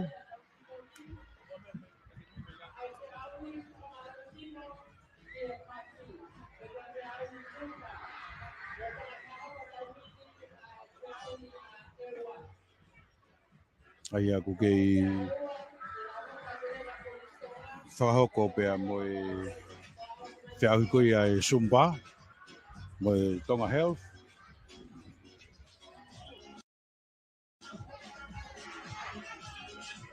Tolo discuss ai junior. Ngai tau ko e junior girls. Ngai ko lawe ia tuki loto. Ko tupo hai, Leila Okati, Maria Laui, me Takui Lau, Mere ta a me Kunsalote, Mere ane me Tonga Side School, ko Mona Sein pea me Ria Hona, ke asi whakawai, pea me Mounga Orive, Whare Mama, pea me Lawenga Marie, Akanesi, pea me Mounga Orive Moia, bi mea karotolota ko ia e Seskusiriana, ko Hillary Manase pea me Vahe Kolo, Rosarine pea me Afou, Emerine Toto me Ria Hona, Luisa Ono me Tonga Hai. Kei whakahoko ko ia ai shot put. Ngā tau ko e whanau tangata loto pe ko intermediate. Ai au ko i loto mala ai ai Arimoni e Pui, Tunuku Vare, ko Teki Kauwaka me Tāku i Lau, Marcia Shaum, me i Lawenga Marie, pe ke Sone Taufa, Jonathan Seymour, pe me Tupo Hai, ko Starring i Foriaki, me Tailulu, Uloka Nuku, me Toloa, e Palahame, pe me Ewa, Nasiri Palawi, me Atere, pe ke Aisa Kawakawa. Ria Hona Lamaka, pe me Ria Hona, Samuela Hikila, pe me Ria Hona, o mo Whanga, pe mi hapai. E o ki nau tōlu ia ku nau tonga whea wauhi koia i he re volo koini. Mo e ngahi whiahui koia lo tō mala e. Aia i he high jump, na e whiauhi ai a Viriami Lova, pea me Atere, se misi na la pea me Apifo, e palahame me Ewa, poasi toa moeloa, pea me Monga Orive, Chefrek Tupo, pea me Atere, ngai tau ngari mau mai e tau he tolo mita te au. Mei he Midget Girls.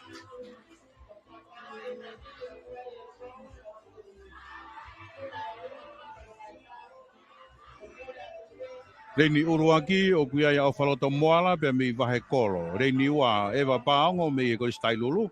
Reini tolu ko Ariria Souls pe mei Maloa. Reini wha ko Meri Holoia pe mei Tonga Side School. Reini Nima ne Sio Tupou pe mei Hakorotoloto Asa Susiriana. Reini Ono Lolahi Hafoka pe mei Kunsalote. Reini Fitu o kuia ia Sein Whakaos mei Ewa pe mei Reini Valu ko mei Lape Sankopo. pe me ako malunga o ria hona. Ngina tolu ia de na kamatai mai ai civilere. He tolo mita te au ai Mitchell Girls. O wharatau ki he risiko ia ko tuku mai.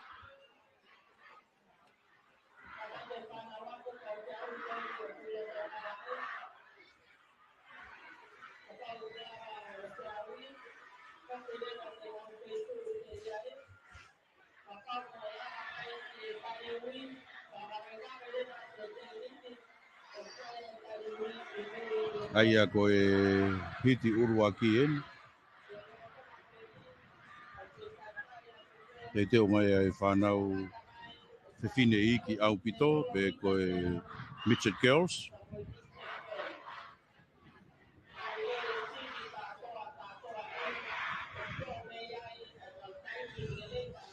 Aia ko e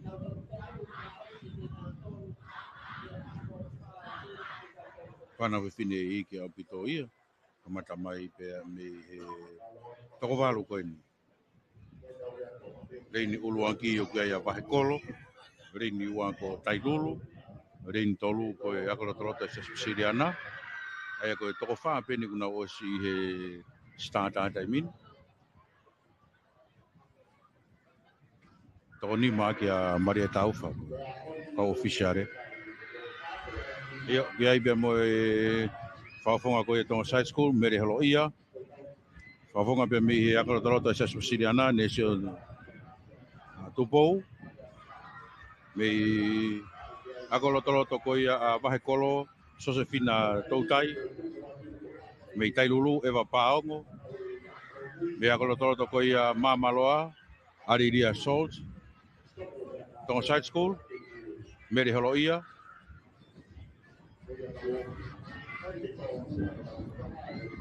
Nge ku toi ia kei taimi pe ki lan kulokula ate tepi. Lan kulokula pe mo e fuka ko ia o e ngahi he tolo. Pe me starta ke to ki taimi pe ka ulova.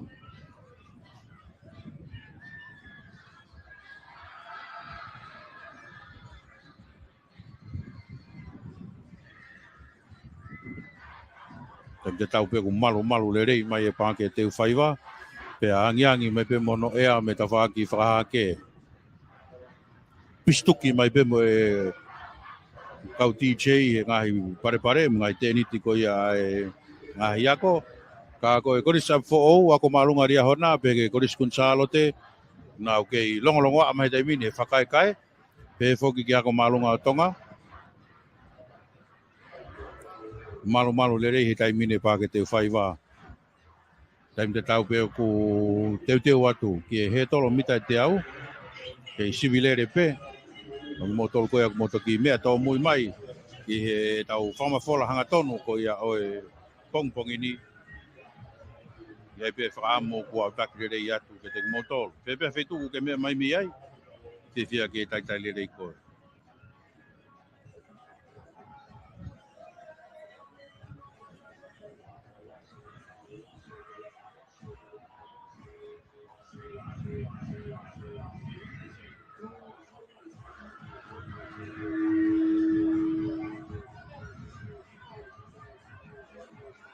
Hei te taimi pe ki he ia koe te piu ke i whakau koe ngā waki ai. Nā tolu koe ni pe a mei he Oceania Athlete.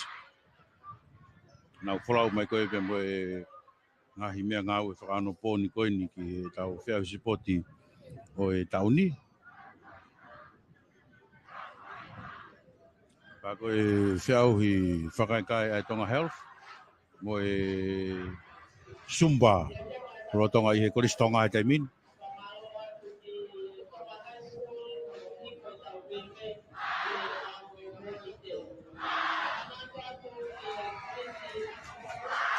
Whaako pe mo e puna kau i roto malai. Whaafonga mei he korisko tupou.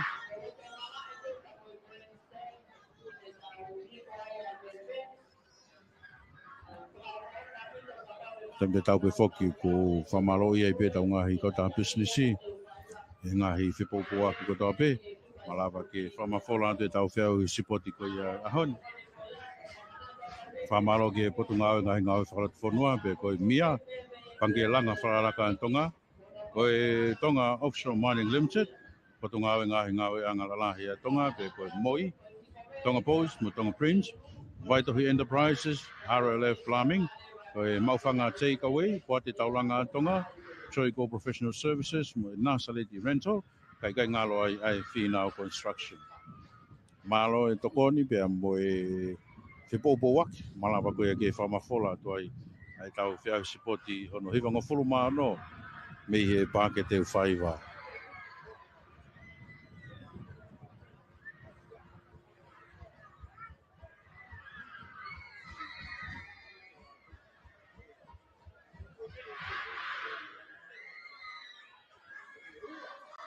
Te watu ki he tolo mita e te au, hange koe e nai whakangatu. Ka koe whakaikai me he korisi. Ako marunga ria hona, hange koe a koe pure whakaikai e na peni wati tonga. Koe sta whakaikai tutuku bea me he hara whakatima. Koe ni kone taki I mai whakaikai koe ako marunga ria hona. O te wharesima.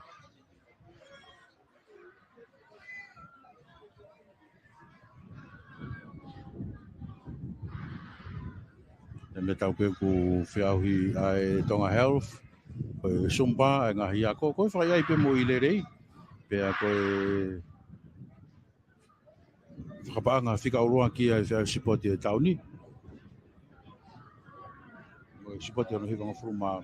Me he koe stonga whahauka e sumpa taimin.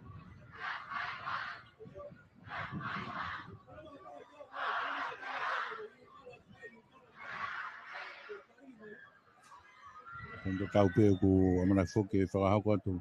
Pe hoko atai pe e whiauhi sipitau. Ai kautaha whetau ki a tonga. TCC mo UCall. O tonga koe tau ke whakatatari koe ni ki he civilere he tolo mita te au. Ai Mitchell Girls. Kei whahauko ngahi whiauhi koe ni. Pea I he taimita tau pe. Kahiri e mita te au. He tolo mita te au. Teo mai pe pea mo e whainolo. Kata civilere mita e whaange au. Peko takaita. Ai ngahi timi.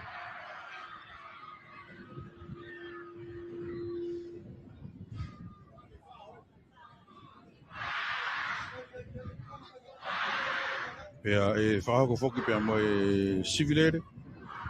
E mita te au. Kau mai whainolo. O e re whuka takaitaha. Ai a koe tahe ngahi iwini. Maari au pito pea. Mauinga. Tau te watu ke whainolo ko ia. O e re whuka takaitaha.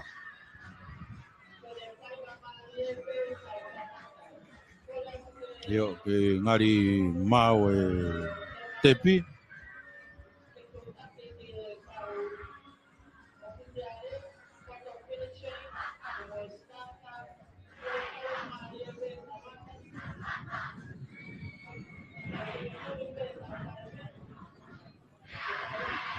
Mei he ako malunga sa andelo. Ange ku apasia mai kau pakai. Pea mei kunsalote. Kai mi pe mo kunsalote. E hoko atu ai ngai whiauhi.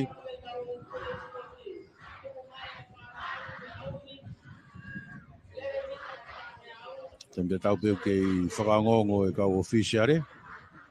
Mau maari e ngau e koia. Pea mei tepi. Kai hoko atu. Ai civilere he tolo mita te au. Ai Mitchell Girls, kamata mai miai.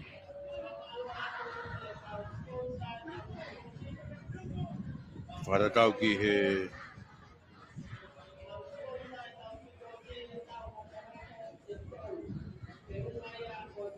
tōnga koia o e tau whiauhi e ahoni.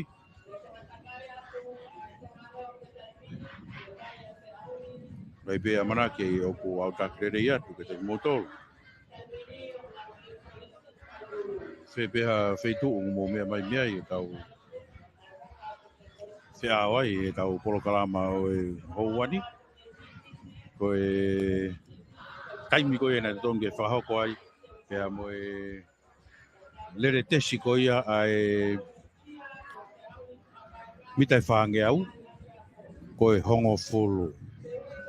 Ako ne tū koe taimi ni ku tō mui au pito e tau polo kalama, ai au kei whakatatari whoki ki he ka ofisiare, ne mau maari e mai, ai ngahi whiau ko ia, pe koe ngahi whetū ko ia e whahoko mai mea e tau whiauhi.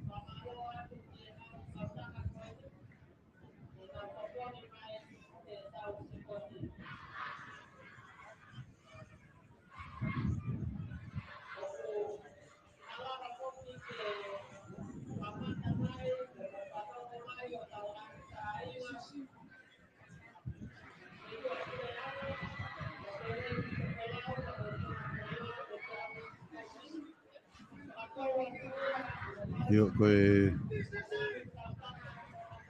ako marunga tonga aena, whakako pe nau whakaikai, pou pe, ki he whanau sipoti. E whoki ki he koristonga, ki whakako pe nau whiahui sumba, pou e peke moi rerei, pea mei he tonga health, ka mawhoki ai teu mai pia moe ako marunga koia o Santelu. Ka koe hoko mai koe koristai lulu.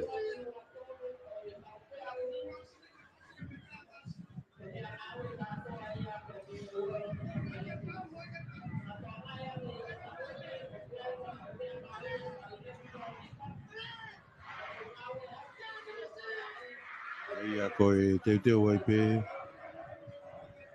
ki ngahi iveni, ka koe relesivi, he tolo mitai te au. Mei he koe sapo oe, nau kei whakako pe nau teu.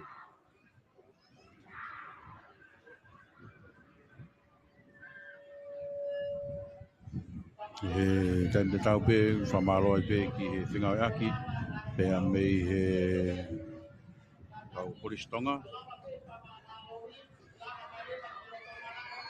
Pea pewe whoki ki he cross schooler, i whingau aki pea moe potungau e ako, ke whakakato ko ia.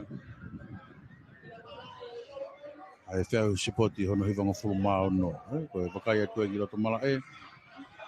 Malu le rei au pito. Pea i he taim te tau pe, ki hen pea matua tai whanau, kau wakatotoku. Koe kau rongai whanau, pe whoki ki nau tolu, ko i heni ke whamooni, ke maari e ko ia ai sipoti hino hiwanga fulu mao no. Ko ia wai whiwhiri taitari rea, maria iwa hopoi.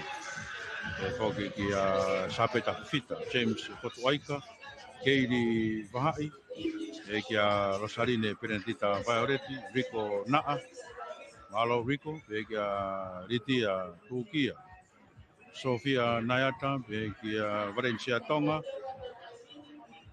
o Lolo Vao Mathias, Devita Lokotui,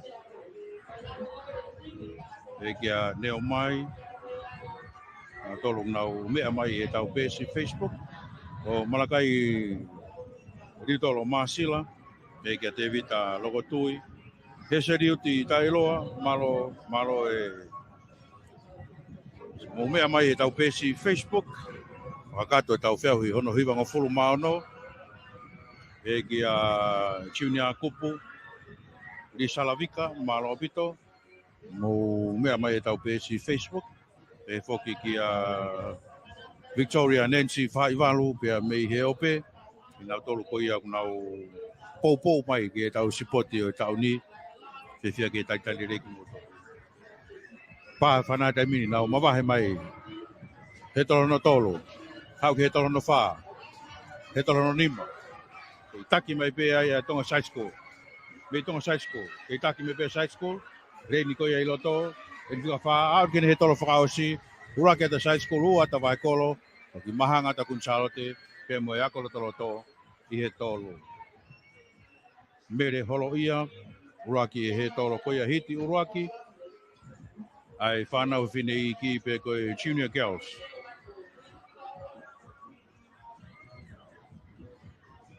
Maro ki a waiwhanua tūpola, pe ki a mere wharemaka, pe a moe whakaivia o e supoti a honoa, pe ki a Kevin, ka ma reo pōpoe, maro e whawhatongi e pe me tawhaki whakatoke lau.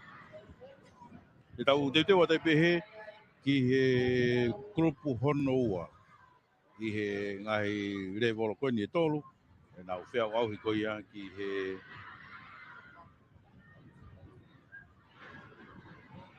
taimi re rei taha, ke whainolo i he tolomita e te au. I he reini ulu aki,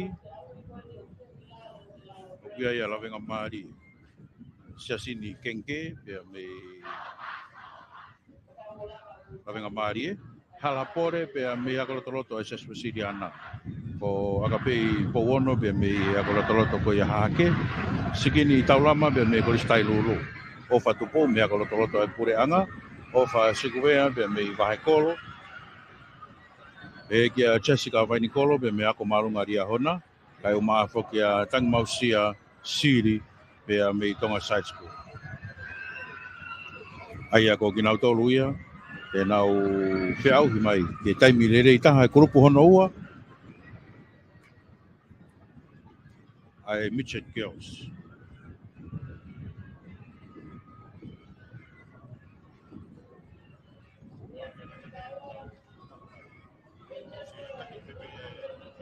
Vahekolo e taimini, vahekolo.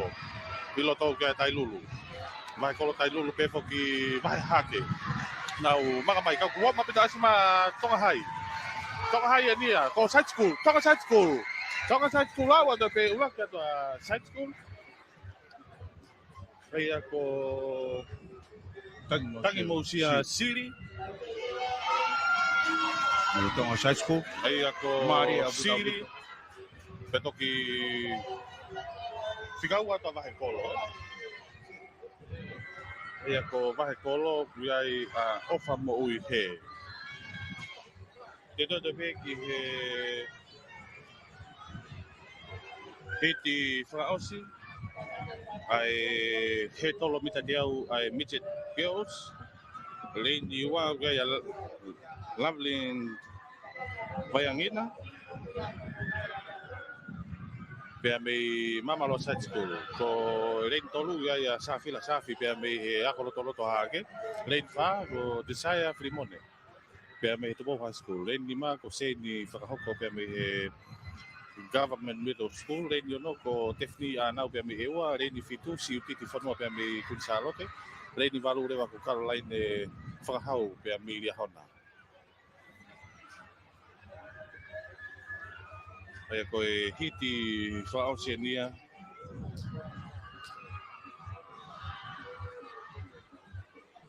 Hiti whaosi ai he tolo mita te au Junior Girls, ai Midget Girls.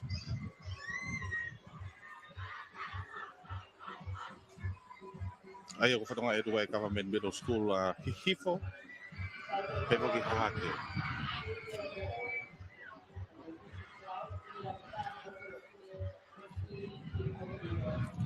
Ai ako e te hiti whaosieni, pāwhana te mini. Nau, tuku mai nau tolu ia. Wawe pito no taki i mai e kunsalote. Kunsalote, pebo ewa. Kunsalote pebo ewa. Kunsalote pebo ewa. Kunsalote, mama kunsalote ia. Kunsalote. Kunsalote ke he tolu whaosi. Kunsalote. Ua kata kunsalote, ua kia ewa peto ki whiatoro kia ia tumo hai. Ko siutiti ia. Pea mei kunsalote. Whikau at kia ewa, tefni anau. Peto ki whiatoro atu Desire Frimone. Pea mei tumo hai. Te reo ke hiti uraki.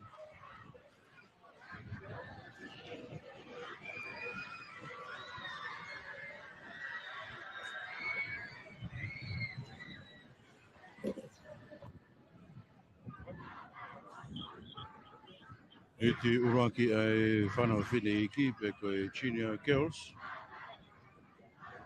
Reini ua guai kari moani ki walu me kunsalo te reini tolu lo sari ne tu uta me Tonga High School. Reini wha ko mo i manase me he akolo tolo toko ia wahe kolo e pureanga. Reini ma Susana Kaufusi me kori stai lulu. Reini ono Rose Latu me ako marunga ria hona. Reini fitu Katarina Mahe me he kori slavenga maari e pege reini walu ko Jennifer Ainuu pe me kori si tāku i lau. Ina tō ia te nau te au mai koia e kōku uruaki. E toro mita te au ai whanau whine i ki pe ko Junior. Ai ko grupo e wha te nau te au hi mai heni, ia Kunsalote. Reini uruaki. Tonga hai, whanau te mini. Mama whanau mai pini. Tonga hai mo tailu, tonga hai mo tailu, tonga hai mo tailu, tonga hai mo tailu. Tonga hai mo tailu, tailu ni taki mai tai mini. Tailu he reini koe a ulo to, tailu ni taki mai. Tailu, Susana Kaufusi. Susana Kaufusi me tailu, ua ke te tailu, ua te tonga hai to, ua te tāpui lao. O sari ne tū, ta me tonga hai, pe poki ki a Jennifer Ainuu pe a me tāpui lao. Teo bia ke whamanata tau pe bia e whamanata koe ni. O kolo tonga whamafolanga tona tuke tau whiau spoti he televisione tonga. Aia koe whamanatu ia he tau kau whatama po kalama spoti oku whamafolanga tona tu e rei teo tonga ua ki mo ua pe whoki a live stream e pesi Facebook a tonga podcasting live streaming. Ka pe whoki oku lotonga live hanga tona tu i he televisione tonga ua ki mo ua. Ake tau te tua te peki e grupo hono ua, Junior Girls, Leini ua, Ameria whakautoki me ewa. Reini tolu, Chelsea Poafa, pe i akola tolo toko ia ai pureanga. O lolu hama sika he reini wha, pe me i akola tolo toko ia pahe kolo. Reini ma, unga te a Foriaki, pe me i Koristai Lulu. Reini ono, la tai vaia, pe me i Ria Hona. Ako marunga Ria Hona, reini fitulu si amahe me i Koristai Maari, reini walu ko Fungahina. Pea mei ako marunga sa antelo. O ne ma?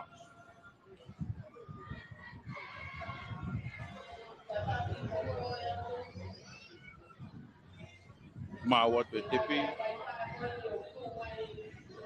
Ketse pa whanata mini nau mawahai mai.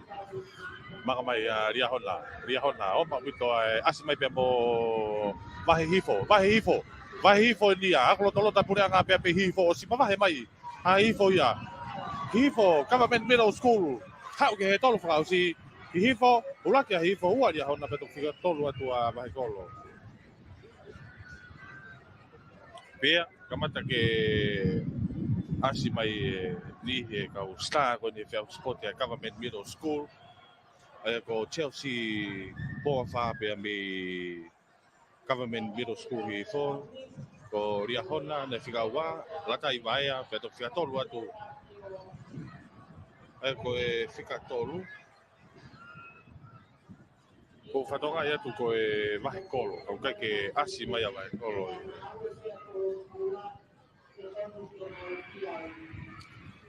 ko e hiti hono tolu eni hiti whigatolu eni ko e Junior Girls Reni Wau ke ia Aurelian Liu Town Beria Hona Ren Tolu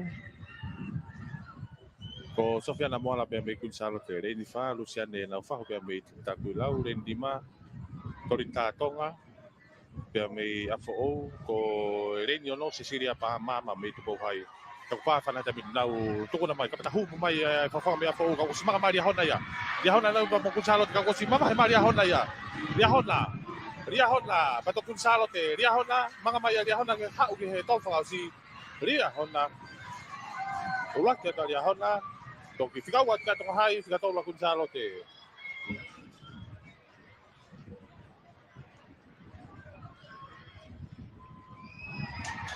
ako tonga side school ai ako Ria Hona Aureli nei Liutai tok fica wat ka ya to anga whaafonga e tonga saitu.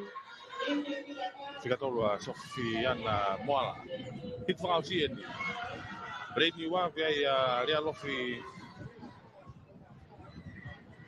tongotea pe me ako loto a Wesiriana len tolu ko lani manu pe me tonga side school len fa Mariana Maafu kava me middle school len di ma ko makalis malaf me tonga hai len no katalina tavo pe me afo len fitu ko vaya latai pe me ria hona len valu ko mele la tu pe me ewa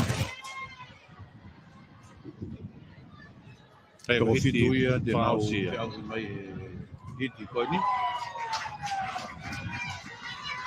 E i whako pe whoki loto mala e pea mo e ngahi field events. Wahi hifo sa antelo maa mai moia. E whoki ki haro toro tako e usirana. O afo o, tonga hai, ria hona.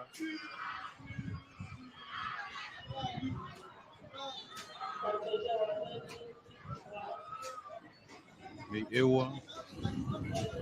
E whoki high school.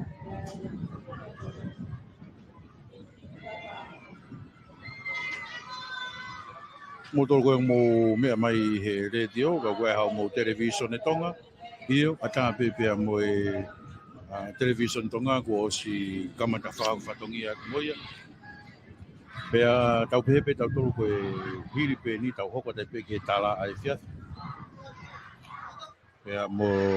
nio mai malulu Neo mai maroro ia i he vainga koe tau timi tala i Australia. Vainga koe ne fiafi Maria au pita.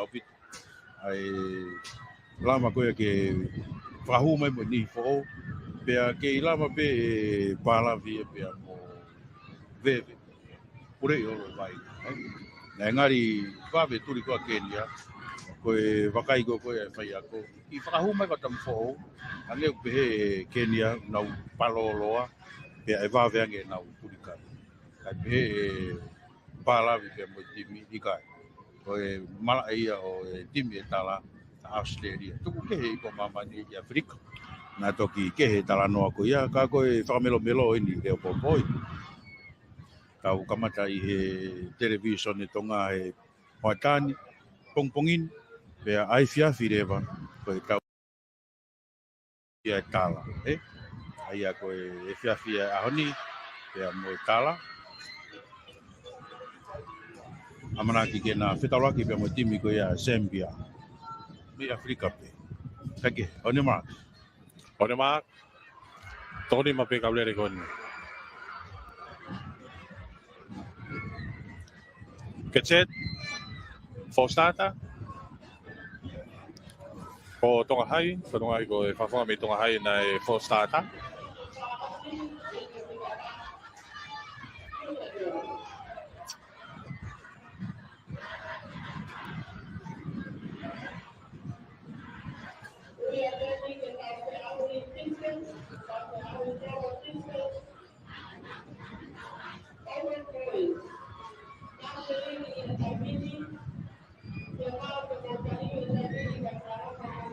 tau te reo da ben ki he hiti whaosi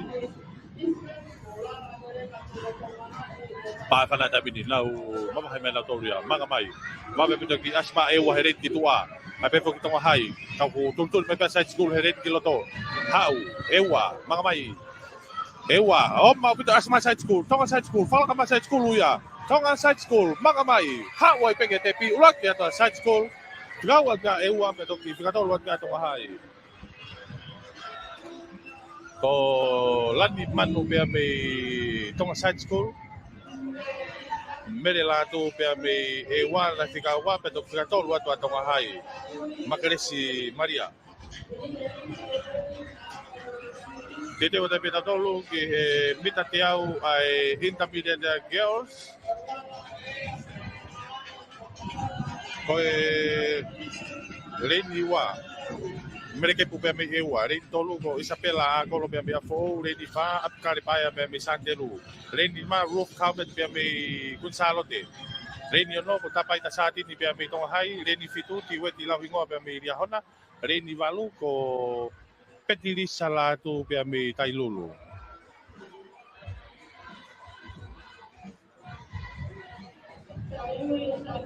Aia ko e hiti ulaki ete. Hiti ulaki ai intermediate girls. He tolo mita e te au.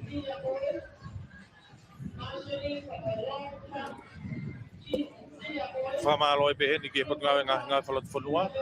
Pangke langa whakalaka tonga Offshore Mining Limited. Tonga Post mo Tonga Print. Patngawe ngā lalahi a tonga Vaitohi Enterprises. Ko RLF Plumbing. Maufanga takeaway. Pate taulanga tonga. Choiko professional. Befo ki he Fina Construction pe mo kautahato deriti a Nasareti. Rentals and services. Be whangaloto.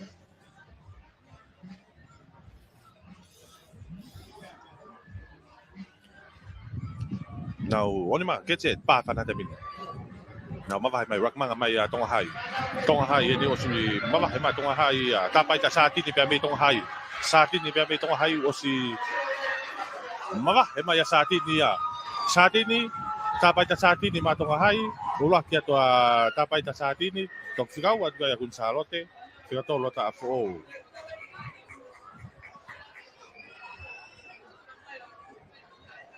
Uluaki, ko tāpai ta sātini pia mei Tonga Hai, uat kai a roof kaumet pia mei kun sālote. Tok whikatolo atu a Isabela, a kolo. Pia mei a fō. Te teo atu ki hiti o noua. Lere he tolo mita te au ai junior girls, ai intermediate girls. Reini Uluaki. Ogiai manatu pia mei Kolisi kun sālote. Reini wā ko hakeri hui hahau pia mei Santeru. Reini tolu tau whanau whahau pia mei Riahona. Reini wha ko lotononga e pui pia mei eua. Ko Reini ma Nigeria. Lato pia mei toko hai. Reini ono muna whiri pia mei Tailulu. Pia mei Taguilau. Reini fitu ko viniola televawe pia mei Tailulu pia toki ave a Lea Pau.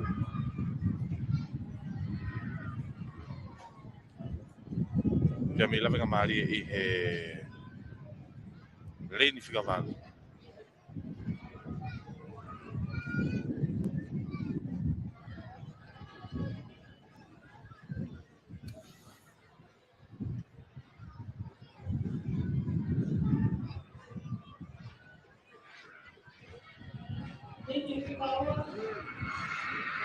Teu atu, hiti whikaua ni lere he tolo mita te au, intermediate girls, nau mawahai mai, manga whakataha mai pe. Mei humu mai whafonga pia mei Tailulu. Ka koe ni, wasi kapatake asma kun sālote ia. Ia rengi tua, manatu, pia mei he kun sālote. Ia rengi tua, kun sālote. Lawenga maari e ni, wawe pe tulu ta lawenga, ulaka ta kun sālote, uat pia lawenga maari e pia tok whikatolo, uat pia i Taguilau.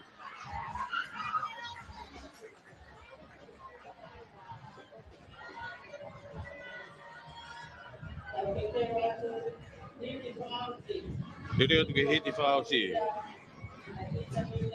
Ai intermediate girls.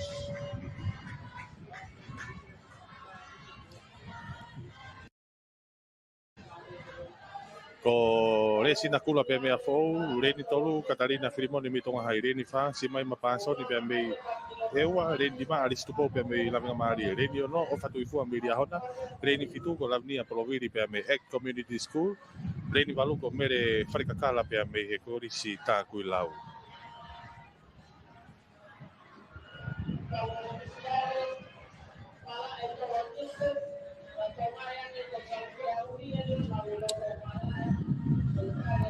Aia ko e hiti whao ni lere he tolo mita e te au, ai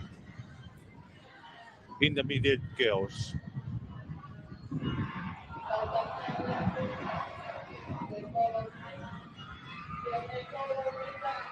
Aia ko e hiti whao ni intermediate ka toki hokatu e midget boys. Nau teu atu.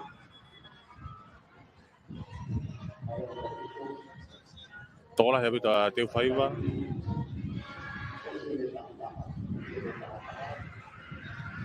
Mave pe tau hoko koia mo tau po kalama.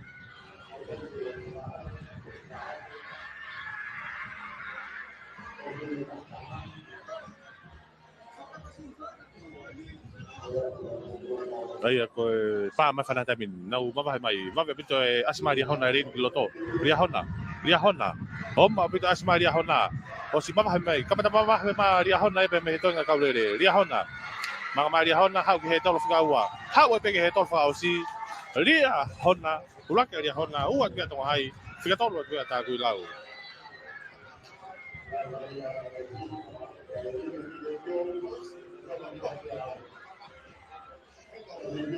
tau te te pe tau tolo he ki he Midget Boys.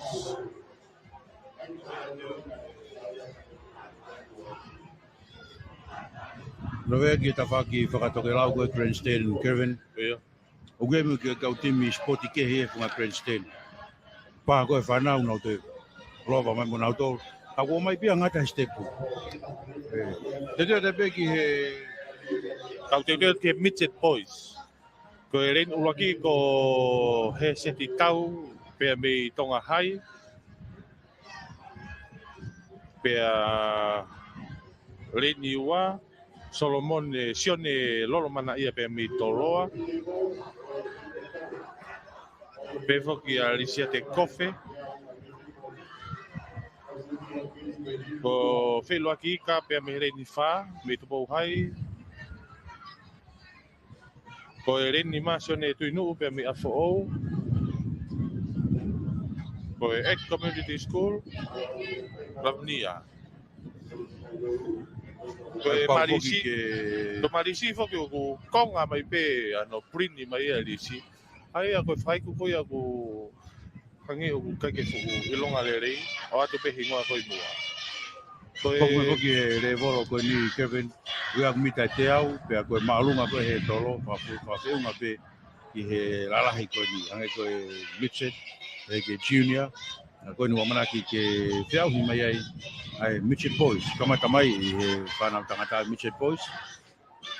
Tuna Midget Boys, he seti tau sione, lolo mana ia, risate kofe, whelaki ika, sione tuinu, elai cha kola matangi, pe a pe foki ki a tonga vaiangina, pe a mo leri whaavai. Government Middle School ki so. Midget Boys, tamai tangata iki au pitoe. That's it. For start tamai ria hona.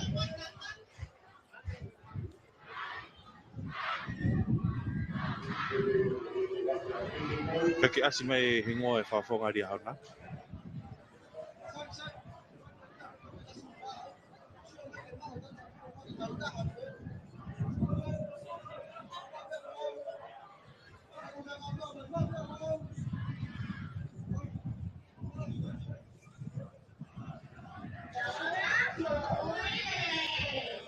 Te mai ai hidi ulu aki toko walu, te nau whiauhi mai hedi. O ni maa, paa whanah tabi, nau mawahe mai toko walu koe ni, he tolo ulu aki. Aku he tolo hana ua, mawahe mai tolo aia, he tolo hana tolu, he tolo hana whaa. Tolo a mo hifo mo hakolo. He tolo hana ono. He tolo hana whitu, tolo a mo hifo. Aku he tolo whakausi. Tolo a, wahifo mo tolo a peki whakolo. Mari e, au pito, wahifo. Tonu au pito pe taimi ko ia ai matapure koe ni. I tala mo ko ia pe me wahifo.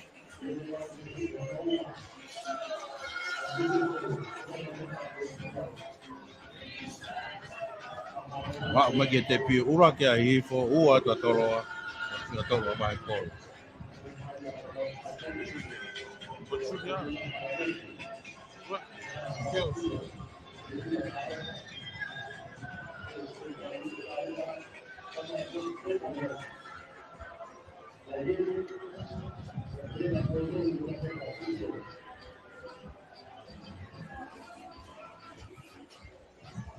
Ai ko e hoko te peki e tau hiti haroko ai Midget Boys.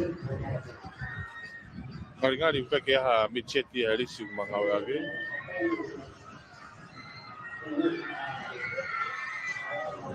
Ko e tau hoko te peki tau ko e Ngau aki pe ngahi lanu ko ia e falani.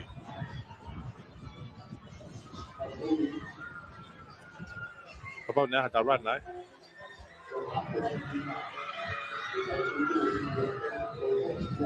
Koe toloa, hapai, reniua,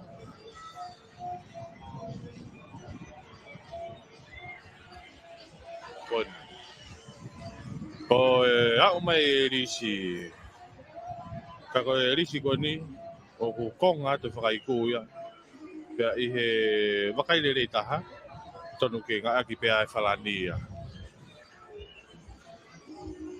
Kai ke kakato mai e whakaiku ia, pia ku lakanga pe ke ngā ake ngahi whalani na ita mai hataha ia, ki he kai ke ui ange pia mo whakaiku. Kata mo ya umai a John Diamond be mo e konga pe risi.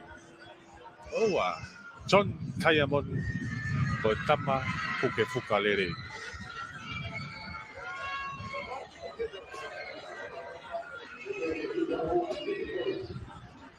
Tidak ada hit kawan.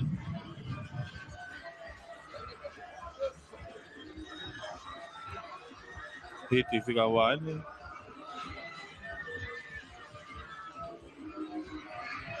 Fostata dia hona.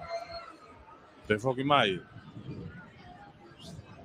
Kau reka koni pe he government middle school ke siofia pito hange ko e hiti ulu aki e whamamahi mai ko ia vahe kolo. Vahe hifo. Vahe hifo government middle school tangata ko e mosi moala.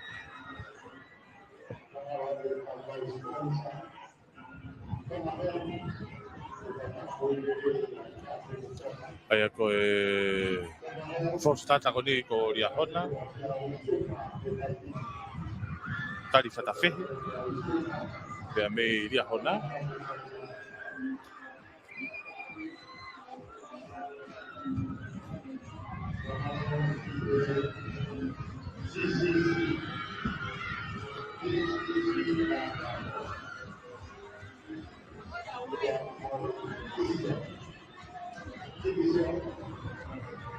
Temne tau pe whamaro i e pe tau ngahi kau taha businessi, ko tu ngā ngā wharot whanua pe ko mia, pangelanga wharangalaka tonga Offshore Money Limited, ko tu ngā ngalalahi e tonga Post, mo e tonga Fast Springs, Vital Enterprises, RLF Plumbing, Mauwhanga Takeaway, Poate Taulanga tonga, Troico Professional Services, Nasare Di Rental, kai pe whoki ki e whina construction. Pana te minu. Fostata, hapai.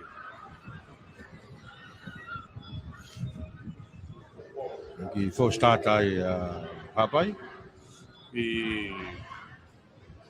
reka koni ko pe me hapai pia. Sifa lolohea, ngari whakatapanga, ikai?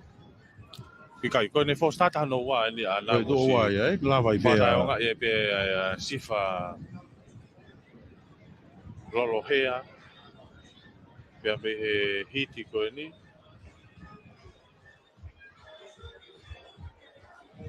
Si lue mai e whawhonga me hapai ka pau piana na tue wanga pia whainga maari. Ka Toi pita o fitu. Ria hona, lawenga maari e ua, i hifo, tailulu, hahake. Fostata. Hahake ia. Alua i pe ngari lue i pe pe po whawhonga koni pe me ikai. Whatonga whaos. Iyo, auti ai pe mo hahake ia.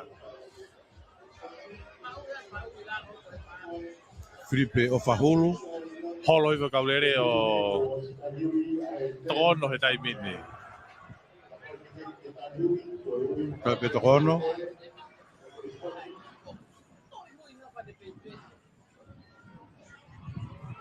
Lau tona mai, manga mai. Vame puta asma toloa ne red kiloto. Toloa, tailulu ni loto. Kamata humu ma tailulu, kako toloa dia. O si mama ma toloa. Hawa toloa ia ke tolo fa si manga mai mo ria hona. Tailulu. takire sinau, pea mei he koriska tupou.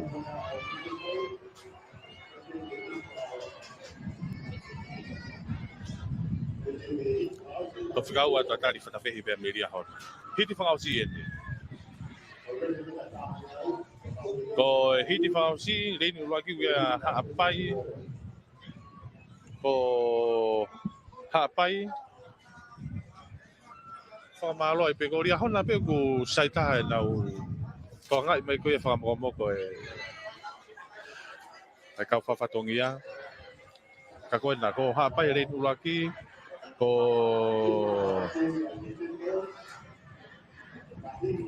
Tai lulu e na. Reini ua, reini tolu David whakauta pe miria hona, ko Evangelio Paunga.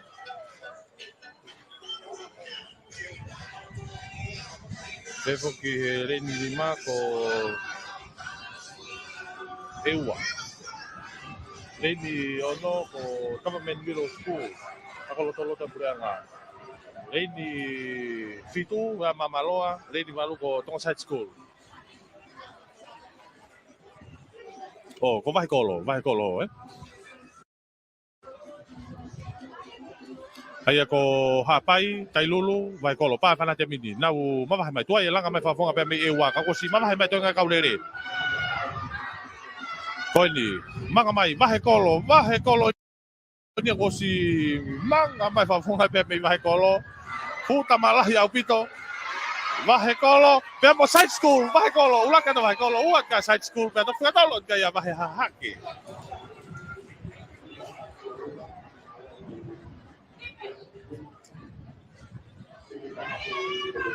Te rewa ta pehe ki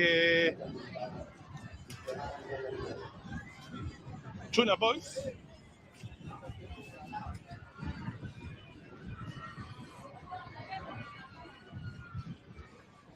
Te teo te tau ki he Junior Boys.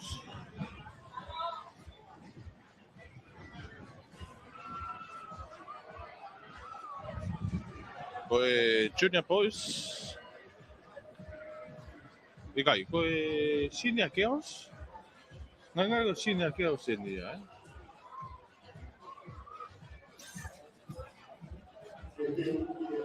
Tau hoka te meta tule ke Open Girls.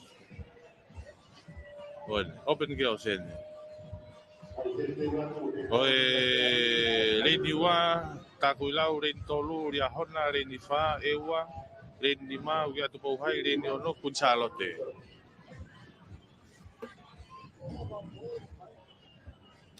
Teu pe ke nau tukuna mai. Fie whamalo ia i pe tau ngā he tautaha sponsors.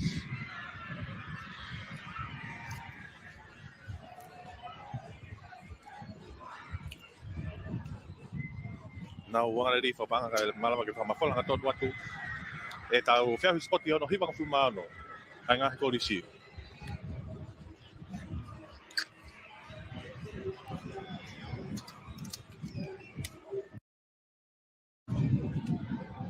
Koena koe...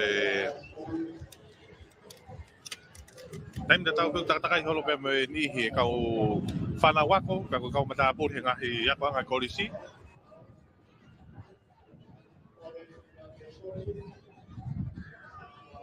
Toko ni beki he whamerino. Pepo ki he kau whawhatongia pe me prosukula. Mau mo teniti, mau mo emprensi a heni. Teria pena ha Fatamaki hoko. O lava pe o whakamarie. O whakamarie pe emprensi ko no rere aki ko ia toko tahasi ki he apiko vai ola. Kaulere ko ni toko wha pe ria hona. Ewa pouhai pe mo kutsalote. Open Girls, lere, he tolo mita te au, nau mawa he atu e toko whaka koe ni, nau manga whakataha tupe, ku ilonga e ki i asi mai a ria hona pe motupou hai, ria hona, na manga whakataha mai motupou hai, hau ke he tolo noko, manga whakataha mai e pe, ria hona tupou hai, hau e pe nawa ke he tolo whakausi, ria hona, manga atu, ria hona tupou hai, ria hona, ula ke ta ria hona, ua ke tupou hai, no ki whatolo mata e ua.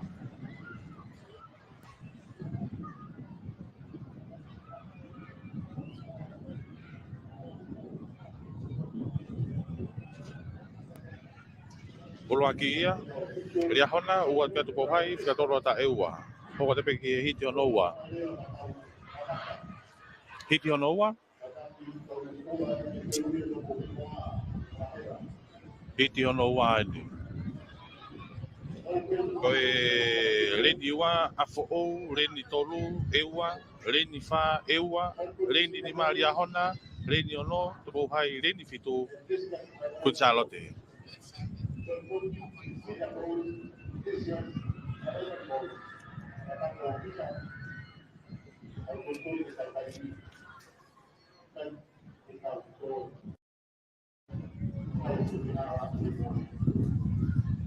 Wata pe whamanatu kia te motoro ho eki pe amatonga no toa. Ko e tau ongo wanga maheni ko ia o e hoataan, a hoataa. Ai o watu wha watu e taimi nga maheni ko taimi taha. E toko watu e tau ongo e taimi marolo ko ia pe lunch pe break ia e sipoti.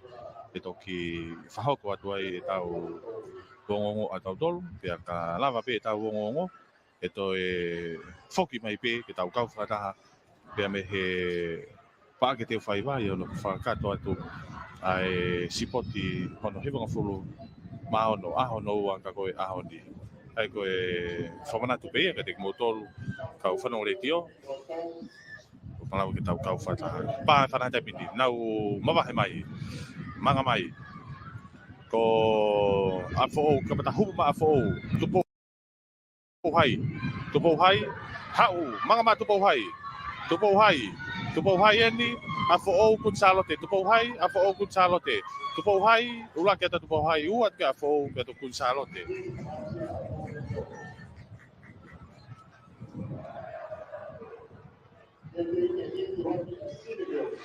Hoko te peta toru ki hit uruaki ai senior girls.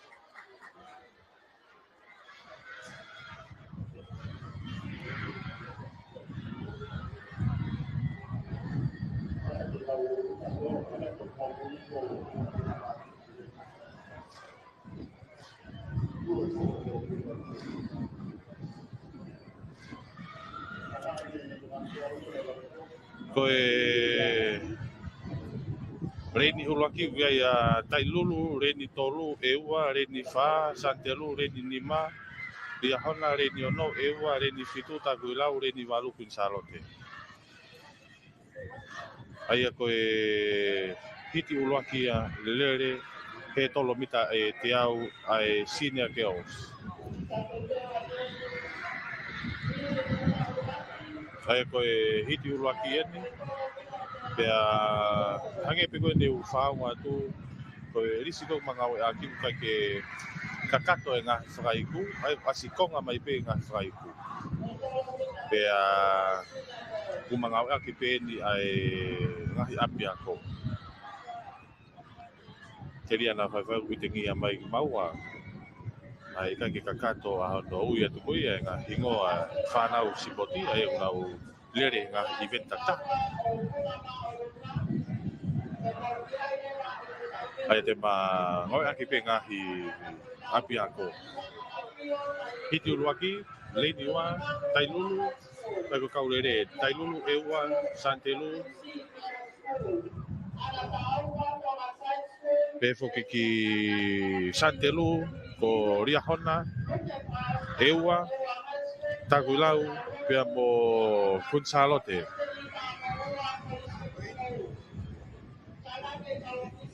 Ai ko hiti pe de ua i he lere he tolo mita te au ai senior girls. Ai ko kakato pe ni pa whanata mini. Nau mawahe mai. Manga whakataha mai pe kau mawe puta asimeo whafonga pe me e wahe rengi loto. Humu mai whafonga e taha. Kako ewa na ia. Ongo ewa ni. Manga mai. Ewa. Na manga whakataha mai. Ewa. Ewa ni ia. Hawai pea ewa ia ki he tolo. Whakau si rakiu atua ewa. Toki whikatolo ata kun salote.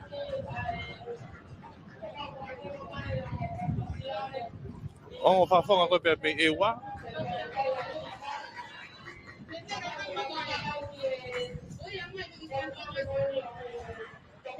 Hoko te penti he hiti ono ua. Reni uraki ve kunsalo te reni ua ko ewa reni tolu tonga hai reni fa ko tailulu reni lima ve ria hona ko reni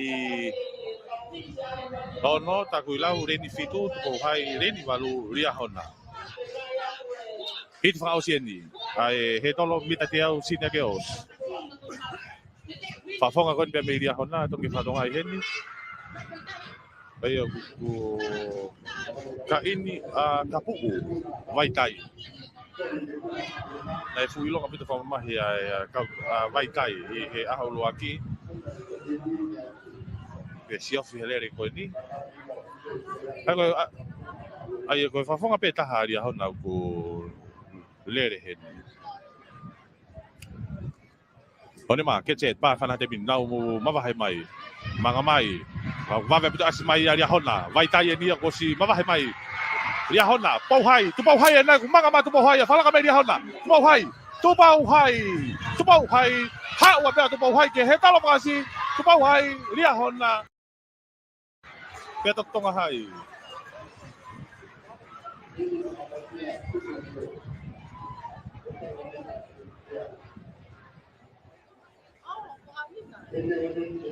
Ani tahufanga pia me tonga hai, fika tolu ia. Fika ua tua ka ini kapu'u vai tai pia me ria hona pa toki fika ulua kia ta resi eri tai ia pia me di tupou hai. Ta utene tu ki he Junior Boys. Rocky T.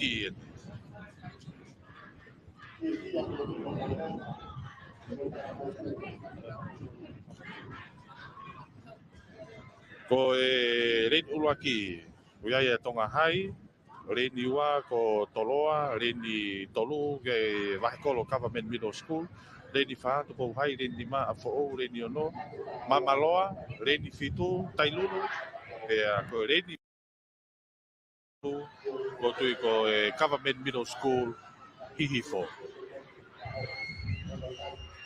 Ikai, kai ke aha fafonga e pe mia. Kako Junior Boys, iyo ko Santelu ini hai Reni fika valu.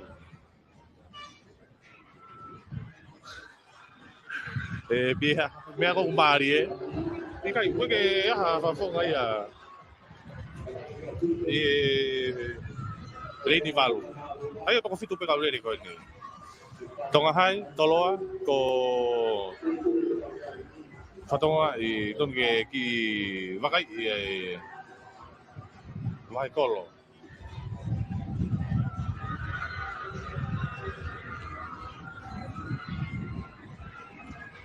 Ai ko vai kolo ini hele ni tolo.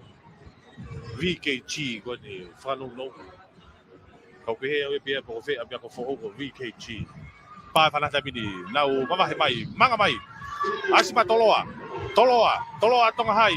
Toloa pia mo tonga hai. Toloa hawa Toloa ke he tolo. Kapata humu ma tonga hai. Toloa. Hawa ta pia Toloa uaki pia tonga hai. To pia Toloa na po.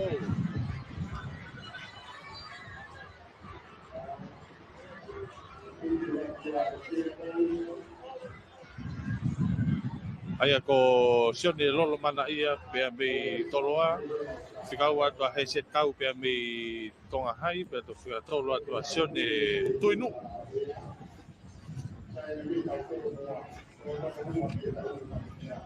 Teni o te pe ki he hiti ono wa.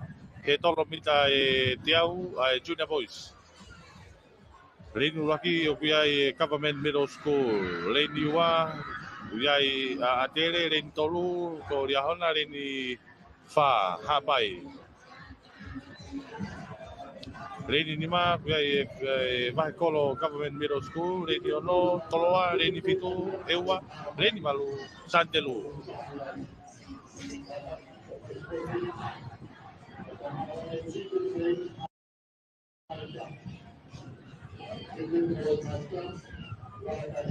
Angi me pe mono Kevin pe me he tafaki whaka takalau hake.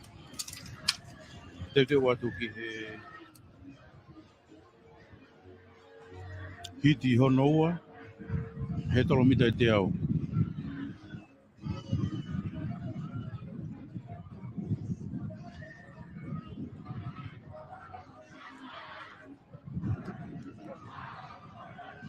Junior boys. Atere, ria hona, hapai, wahekolo, toloa, eua, saantelu, akolo toloto ahi fo. Mapahe mai. Atere hirin koe loto mo hapai. Atere mo hapai, atere mo hapai. Loman tiesa pe mi atere, loman tiesa pe mi atere, loman tiesa pe mi atere, uraketo atere, uata toloa, sen telefoni, e toki whika tolu atu a wahekolo.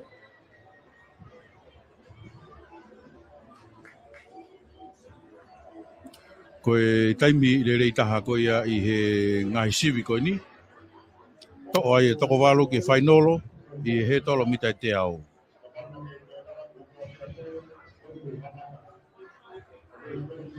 Ura ke atu a atere, ua atu a tolo atu i whika tolu atu.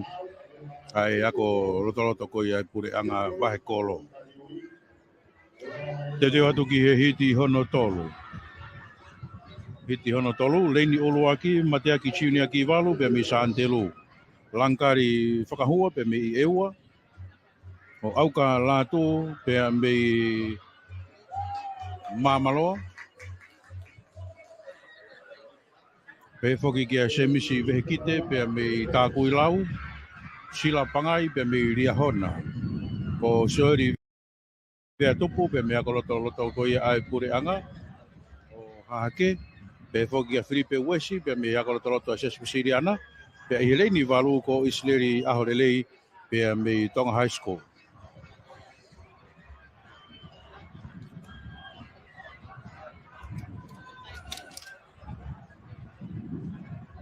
Toko walu ia, de nau whi auhi mai. I he hiti hono tolu, whanau tangata iki, pe koe junior boys. Maari e whuke pā whana, nau pawa whakata me he tolo oluaki. Ria hona hereni koe loto, ria hona hereni koe loto, he tolo hono tolu, he tolo hono wha. Hama ki he tolo hono nima. Kei taki me pia ria hona, i hono tua aku, whawhiki ki mai mea eua. Ria hona. Tonga hai hereni koe ki tua, kako ria hona, urakata ria hona, ua toa tonga hai. Ki whika tolu ata mamaloa. Sila pangai pe me he ako marunga ria hona. Uraki he hiti koe ni.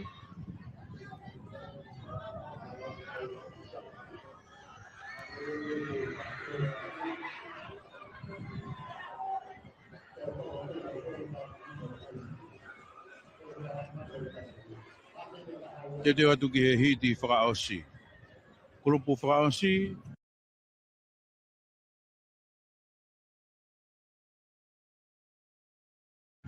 Mea kolotoloto koia ai pure anga hi fo. Uke lotu Ferila.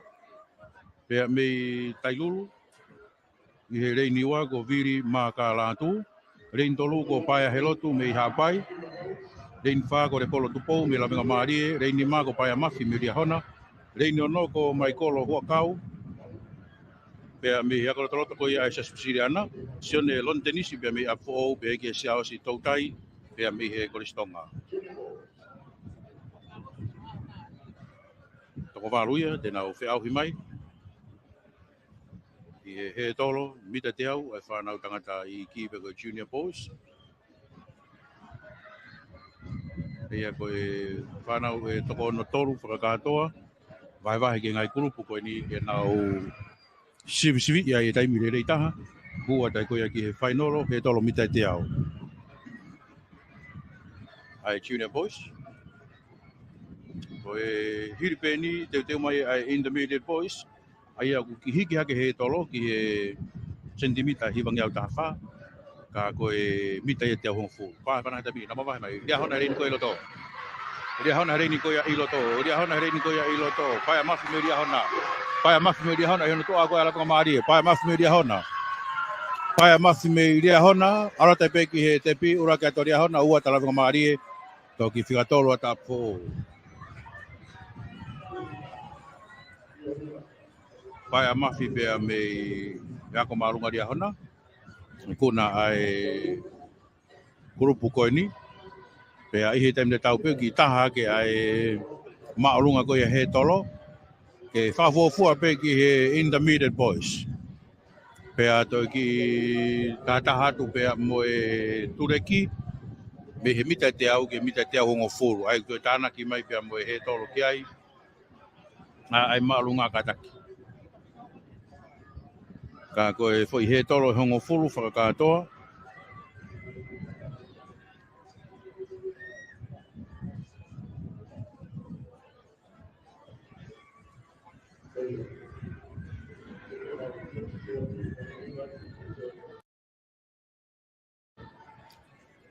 Ai au toi ki nunu atu ke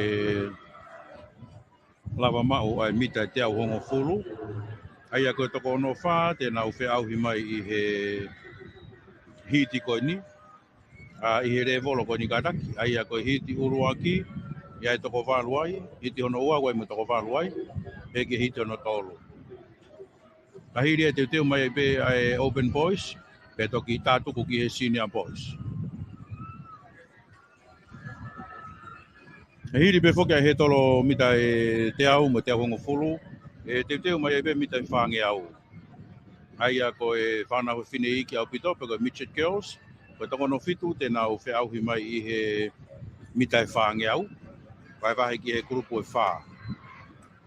Ka koe intermediate boys, whanau tangata loto o eni. Tau teo ati ai koe grupu ia tolu.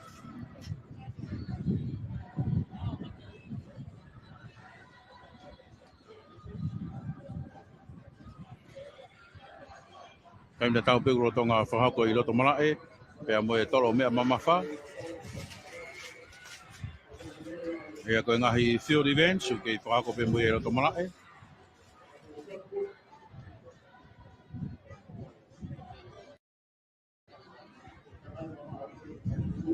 Ngari pegu o kakato ai javelin, ai whanau whiwhine. Tolo discus, whahako pe mo ia, loto malae.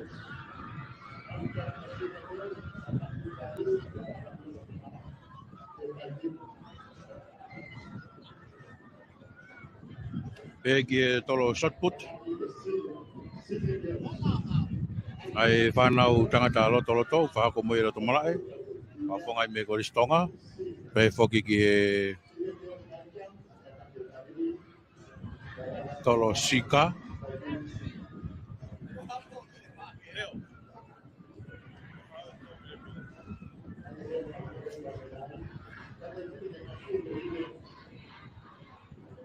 I he taim te tau peo ki whahako pepea mo e whakaikai ngahi apiako.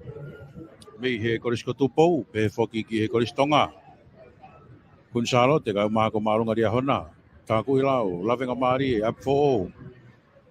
I marolo a tonga hai, ia ka e whahako mai ke ongo rere e stata. Pea mei he ta whaki whakatoke lau.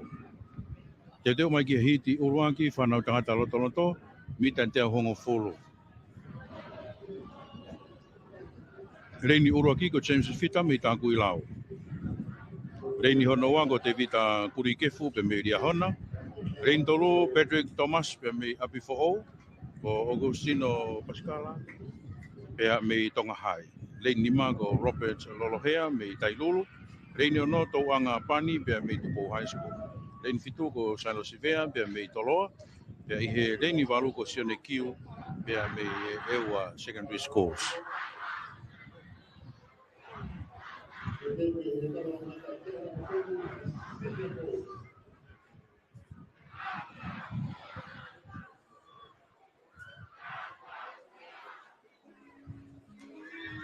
James Fita mei tā kui lau. Ngai tau koe kia tā kui lau hen. Asma ria hona. Omba bila asma ria hona. Pe toloa, ria hona pe toloa. Ria hona dia mama ma ria hona ya. Ria hona. Au na ria hona ya. Ulak ma ria hona ua mai kia toloa pe to sia tolo mai kia to hai. Fafonga pe me ria hona. Oma opito. Te vita kuri kefu pe mei ria hona. Gawa kia toloa. Ia toa tua Kau tete te pita tolu ki hiti honoa. Tau te reo te peki he grupu honoa. Ai au ia ia reinu laki ko haapai ua a tere rein tolu a fo reini fa a tere reini lima ko ex community school reini ono toloa reini fitu dia hona reini valu ko eua.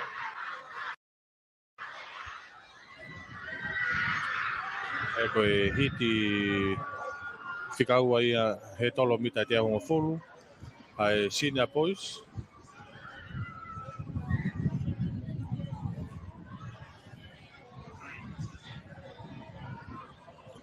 Kau ole mak kece pa kana dami tu nau tungu natu kau mangatu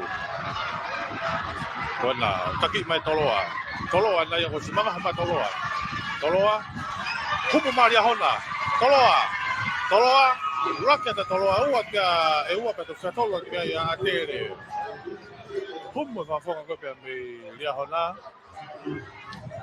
moi mai mo tau screen bia. Io, kakato ngau ia Josefo se lui pe mo timi. Kotok Ia screen. so se fo. Nei whakafolau mai whoke whai konga roke TV pea me Iukanta.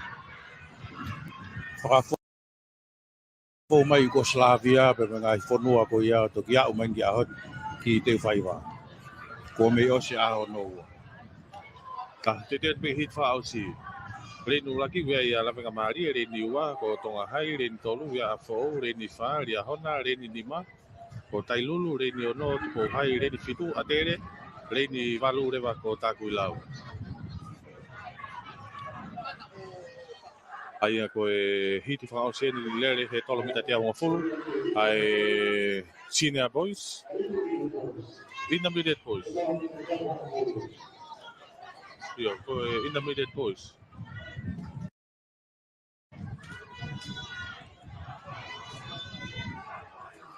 Now si warm up pe te ke now tuku mai.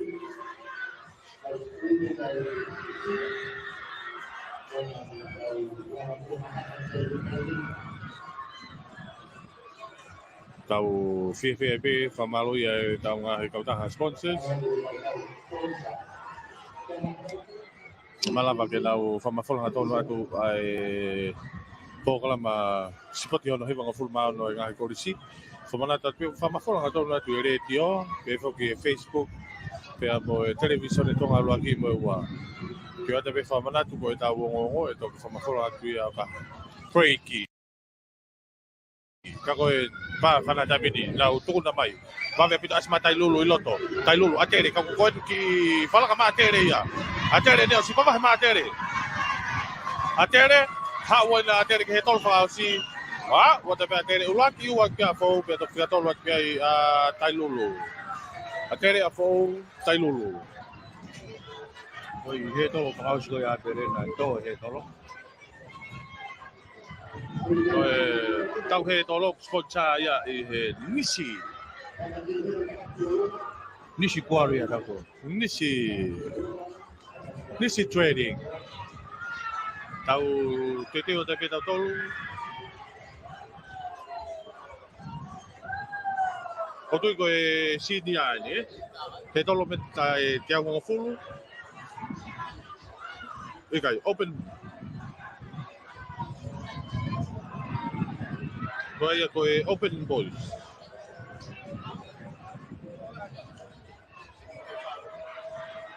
Aia ko e rini wa ia toloa. Reini tolu atere, reini fa, eua, reini ni matu bau hai, reini ono riahona.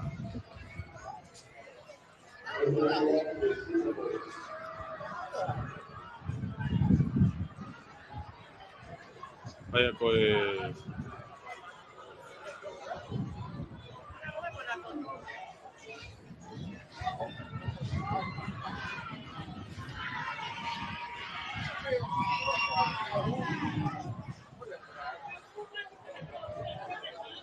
Ai kone tu kona Kevin hange ku tui fio mai peka o open posia I he hiti ko ni. Ona ko ria hona ne here ni fitu ia.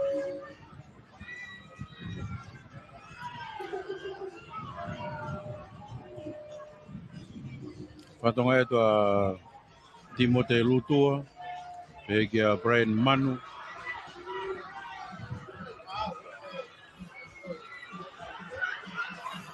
Ako malunga tonga. E nau kau mai hiti ko ni.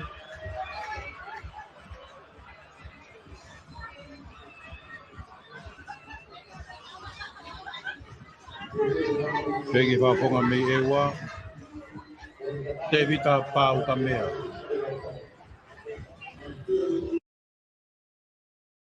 Koene kau star toloa pau ka mea.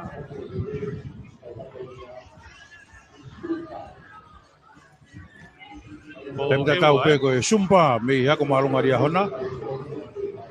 Ria hona. Kaya na ki sumpa pe mo. E pokalama fuke tonga health. Kau mai e kai sumpa ki ako malunga ria hona. Ko e whamaro sino ko whakaton ke whasi. Oia. Stanford ma fua hingano ia ka mo e timi me tonga health.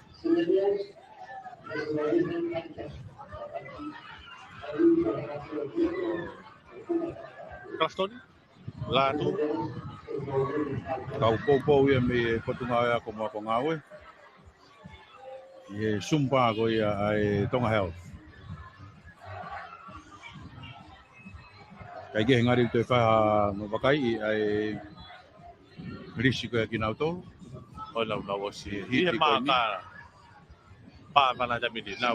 Mama mai toko no ni manga mai. Ka wo ma bita sima ria hona pe motoloa. Ria hona pe motoloa. Ria hona pe motoloa. Manga mai ria hona ya. Ria hona. Ria hona pe motoloa. Ria hona pe motoloa. Ria hona toloa. Ria hona toloa. Ria hona toloa. Pala ka pala. Ria hona ya. Uak ka ria hona. Uak ka toloa. To ki figa toloa ki ai. A tonga hai. Sone mafi. Kai te vita. Istolo.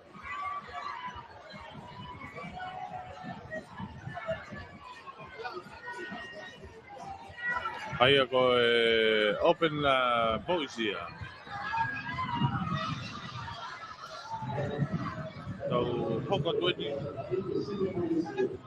Sina boys. Reini wa uia hapai, reini tolu tai lulu, reini fa, atere, reini lima toloa, reini ono, tonga hai, reini fitu ko riahona, reini walu ko ewa. Kako na kuwa si matu bau hai ia. Otu ko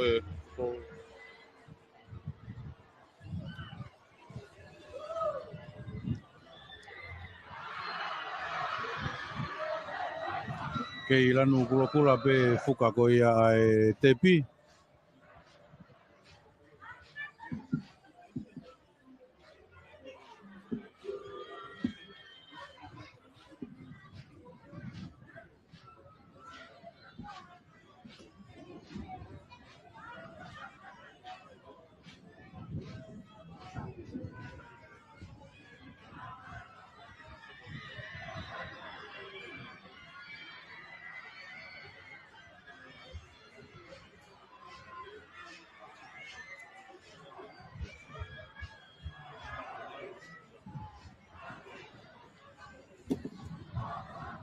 Ke fo ke tau mawahe mi te au hi hono ua aho.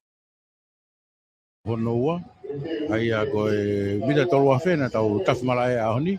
Ko ni tau i he rere sivi, he tolo mita e te au, me te au hongo fulu.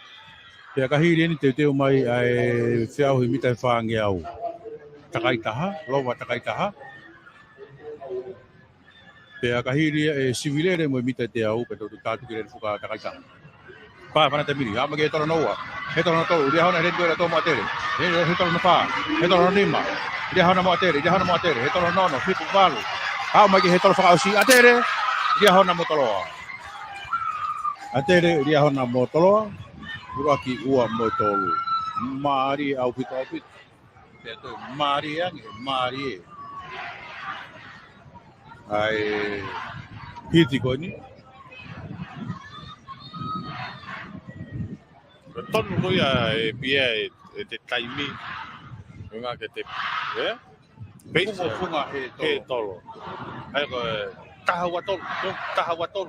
Manga. Ko te ki hala pe pia. Veo ko gan ka ora ka fuke te min ko motor ne ta hawa pe pun ta hawa pe fala o re bo boy me na ya nimba ki momo siang ya re bo boy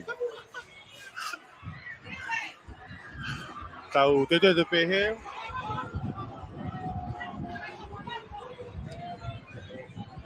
Ki hiti whakaosi. Hiti whakaosi ni ai he tolo mita te au hongafulu. Senior boys. Ai ko reinu laki ua ia lawanga maari reini wa ria hona reini tolu tai lulu reini fa ewa reini ni ma to vai reini no atere reini fitu to hai reini valu fagulau. Olha ma.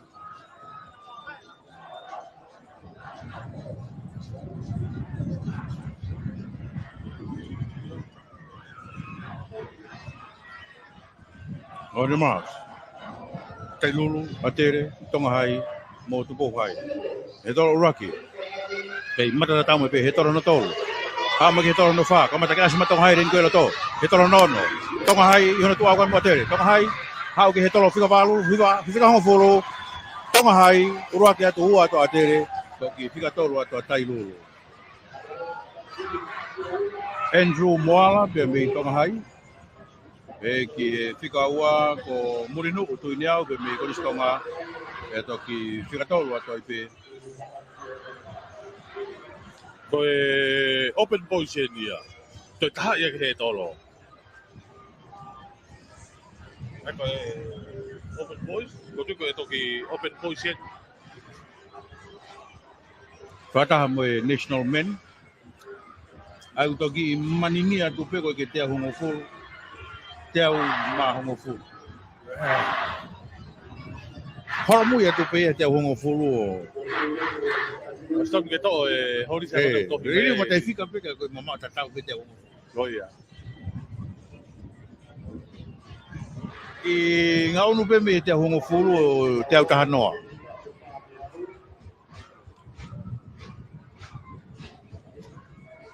Whamaro ia be foki tau ngahi kau taha business yang ada re ton whapanga malawa ke whamafola tu i he television e tonga kau maa foki ai pe si Facebook pea pepe foki ki he retio tonga ulua ki moi ua ai tau whea sipote ono hiwanga furu maa ono me pake te whaiwa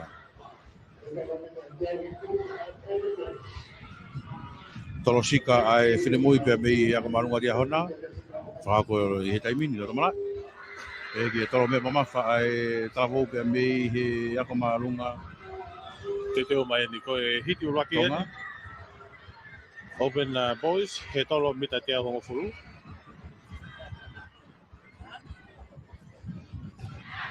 Toloa atere eua te pohai pe moria hona. Ko la oria hona ina ka mata pe longo a mai na whakai kai.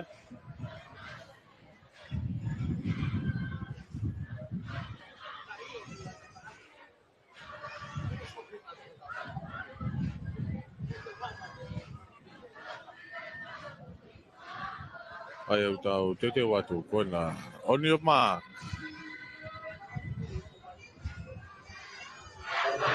Oni ma.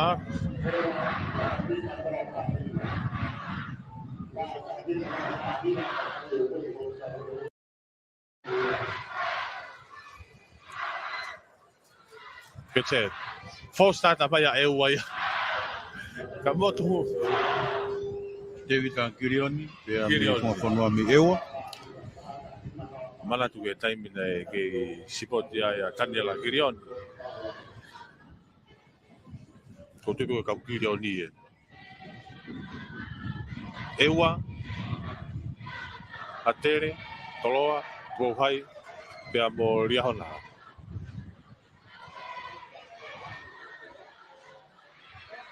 Oni ma. Kece. Pāwhana tamini o si mamahe mai, taki mai pe ewa, Kirioni, manga mai, Kirioni pe me ewa, o si matu filo mai a Kirioni a, ewa, hawa ewa, ke he tolo whakau si manga atoa ewa, uraki ata ewa, hua te a tere pe to whika tolo te tu pou hai. Opa, au pito e starta koe a te vita Kirioni pe me ewa, kake na toi aha mea ke heia ewa koe kaka mo unga pe mo. Tau pe mo taimi ko na mu he tolo. Peke ta me ke ne fai a tere ko. He tolo ta ta. He tolo pe me ulu o hai.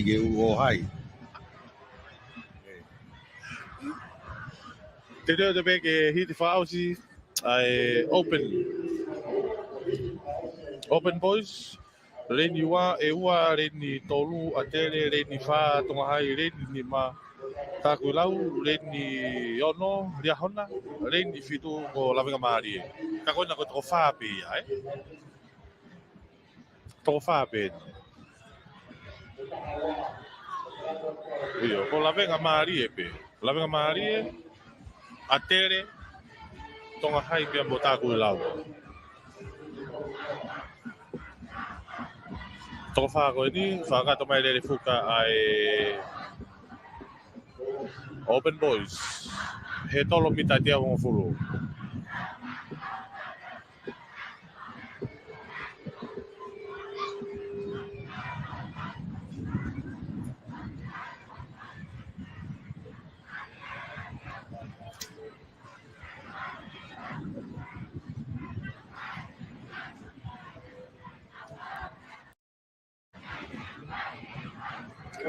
Hiri pe foki ai he tolo, te tau hoko te pe ki he sivilere, mita whaangeau, ko takaitaha, ai ngahi kreiti, pe foki ki he mita te au. Pe a kahire te tau whainolo rewa, ai ngahi lere fuka takaitaha. Koe angai tua e tau polo kalama ko ia, oi aho noua ne sipot whakorisa no i wanga furuma no. Pe a hange pe ko ia koe whangawhe, te tau ki ihen pe. Pe a kelawa pe o mea mai ho television e tonga, ka koe tofa, on the marks, tā kui lau, tonga hai, a tere mo lawenga wāri e, pā whana tepi na mawahe mai, he tolo raki, he tolo hono ua, he tolo hono tolo, he tolo hono whaki, asi mai a lawenga maari, he tolo nono, lawenga maari he reini koe a kilo to, lawenga maari, he tolo whakausi, arke tepi, lawenga maari, tā kui lau, a tere pe, whamui mui mai a tonga hai. Hea mas, pea me lawenga maari. He tolo mai koe a lawenga maari. Mata le rei. Pai toi kehe mo te vita Kirioni. Ka tau tau whe mo te whaawakai koe ki a Usain Bolt. Pea me samai ka tei me ko he tolo ai.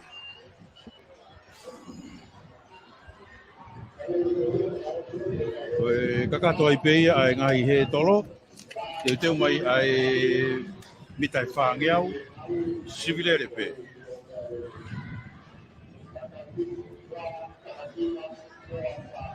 Ai a me he Midget Girls, ko toko ono fitu.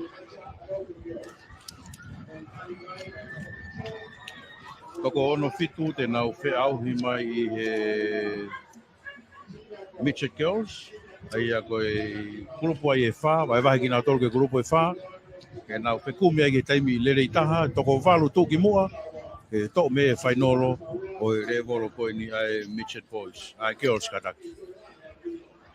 Ai a hoa o rere a toi pe ai, ki he junior, intermediate, te pe whoki senior mo e open. Ai ki he koe whiauhi Sumba, ai Tonga Health, whahako mai a ki ako marunga sa Antelu.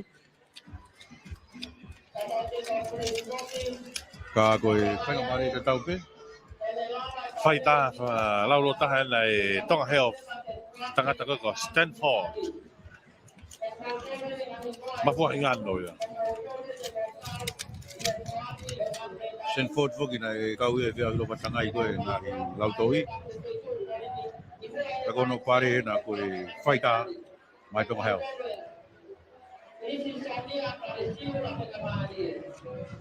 Tem te tau pe whamalo i e pe tau ngahi kau tā businessi. I hanga rere i tau an whapanga malawa ke whamawhola te tau whiau spot e noi wangfuru mao no. Whamalo ki hipotunga ngā o re wharato whanua pe koe mia. Pangi langa whalalaka tonga Offshore Mining Limited. Potunga ngā angalahi tonga pe koe moi. Tonga Post mo Tonga Print. Vaitohi Enterprises, RLF Farming, Mawhanga Takeaway, Poate Tauranga tonga. Choigo Professional Services, Nasaleti Rental, pe Foke Fina Construction. Ngahi kautaha business na warere tokon whapaanga. Ai malava ko ia ke whamafola te tau whiau hi sipoto nei wanga whumao no pea me he pāke te whaiwa. Ange ko ia ko e wakai ki he risi ko ia o e whanau ke nau sivirere ko ia i he Mitchell Girls.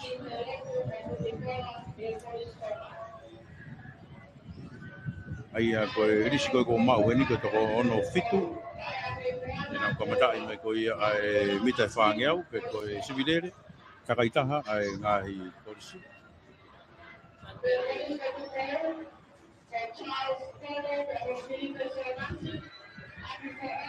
Ia i he time da taupe. E whāko koe pe ngahi te auhi roto malae.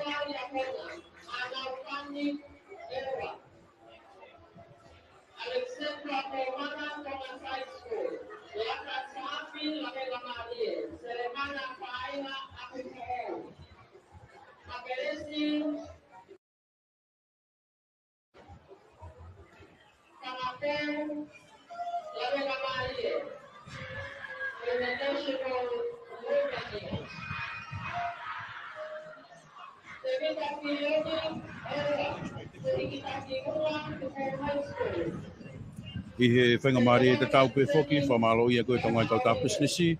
Ko e whiahui koe loto mala e shotput, ki whaako pe moia. Ka te uki whakaongo atu he, ai ngahi reko, te uki kei puke puke, i he ngahi iweni taka. Taru pia me i he spoti whamui mui. Ko e whiahui koe ia ai mitai te au, whanau ko sine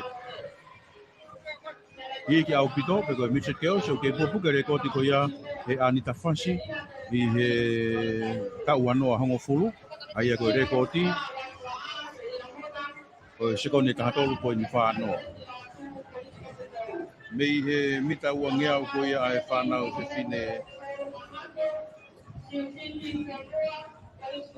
I ki aipe, o Anita Fancy aipe ia, I he wanoa tahatahana, nto mau mau I rekoti ko ia, ka koe mita wange au ia, sekone ua tolu po ni wha.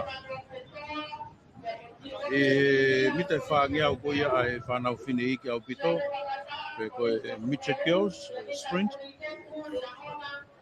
Taimi rere I taha, ko se piuta tūtane kai, I wafe mā tolu, koe sekone ono tolu po ni taha tolu.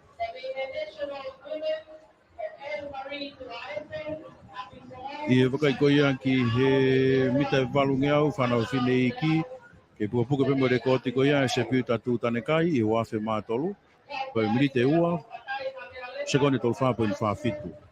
Me I he puna maolunga I whanau whine I ki pe koe high jump ai Mitchell Girls ke puapuka ai rekoti ko ia una loto tauki uvea me I he wafe mā wha koe mita taha po ni wha tolu. I he tolo mita te au ai whanau whine I ki ke pukapuka rekoti ko ia e ringi siwa kei I he uanoa taha whitu ko e sekoti e tahano po ni tahaua.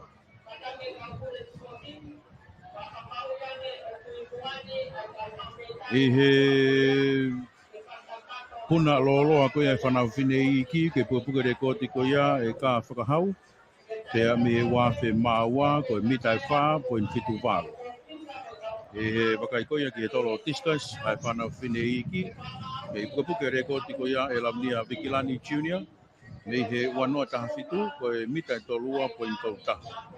Ai nani whakatatau I pene rekoti o te whotu ai rekoti po o. I wakai koia ki tolo mea mamafa ai whanau whine iki pe ko e Girls of Shotput. E pukapuka e ofa one a rekoti ko e mita tahaua po ni wataha, potu uia I he wanoa taha tolu. E wakai ko ia ki he mita e te au ai whanau whine junior. Ke puapuka e re ko tiko ia e wahine whungawaka. Me i he wanoa taha hiwa ko e second taha tolu poin taha whitu. I he wakai ko ia ki he mita wange au. Ke puapuka e re ko tiko ia e pena teti wheke. I he wafe mā ni wā.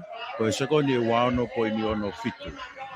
Wakai ko ia ki he mita whāngeau whanau whine i ki ai peko peko junior. Ke puka re ko tiko ia e ka e penisa. I tau tahiwa hiwa ono. Ko e sekoni ono ua poe ni waru whaai. Ko e taru me tau tahiwa hiwa ono. Te kei ke mau i re ko tiko ia. I he wakai ko ia ki he mita whalungi au. Peko takai ua e whanau whine junior. Ke puka re ko tiko ia e ka tongotea. I tau tahiwa hiwa whitu. Ko e minite ua. Sekoni wa waru poe ni wataha. E wakai ko ia ki he taha whenimmangi au e whanau whine junior. Ke pupuka re ko tiko ia e mautu iono. Me he wanoa taha whitu.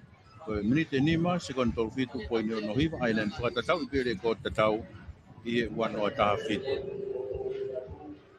Ngāri ko māu maari e mai roto malae. Te teo ki he sivilere. Ai whanau whine i ki pe ko e Midget Girls. Kai ko e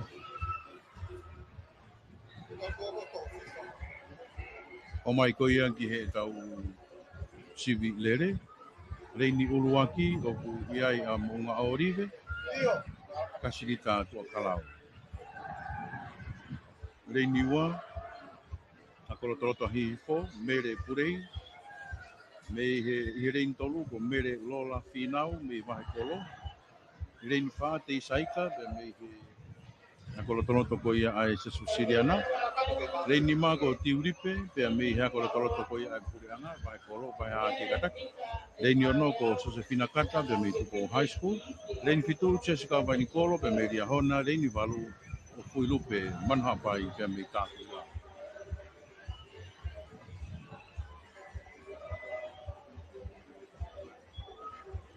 Mere purei, pea me hea kolotoroto ko ia hifo. Ai pureanga.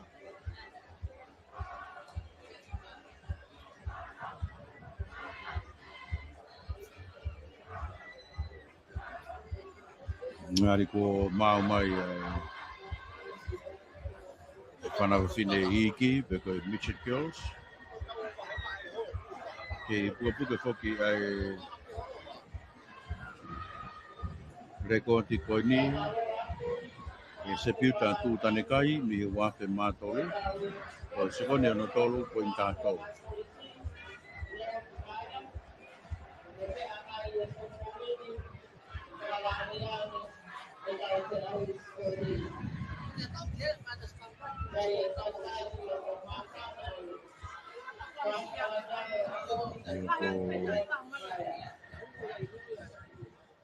Kasirita tua kalau,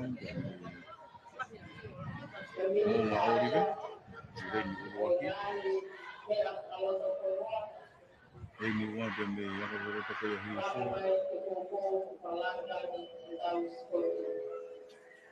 Mere purei.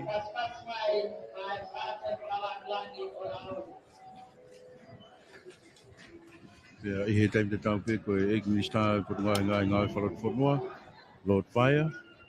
O ne mea i he pākete whaiwa, hoka tai pe hono whalangi ai sipote oro hiwanga fulu maono.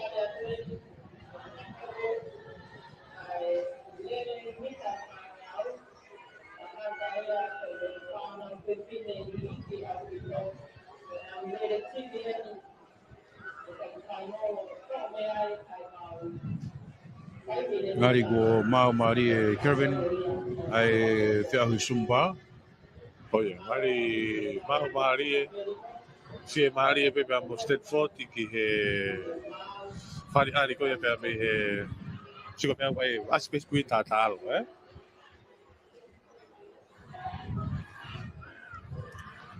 Ai koe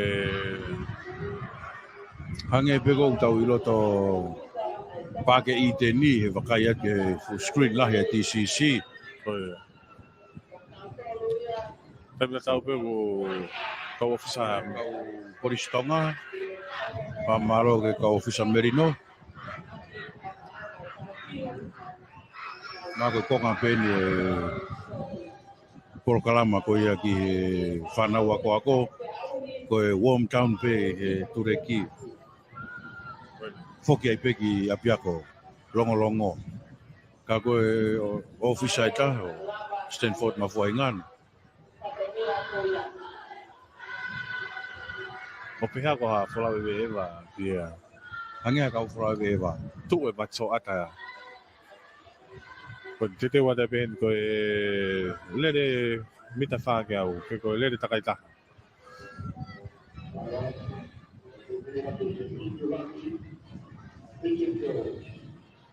lere takaita ha michet keo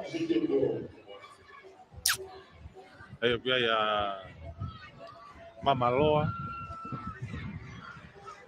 pe foki vahe kolo vahe ke loto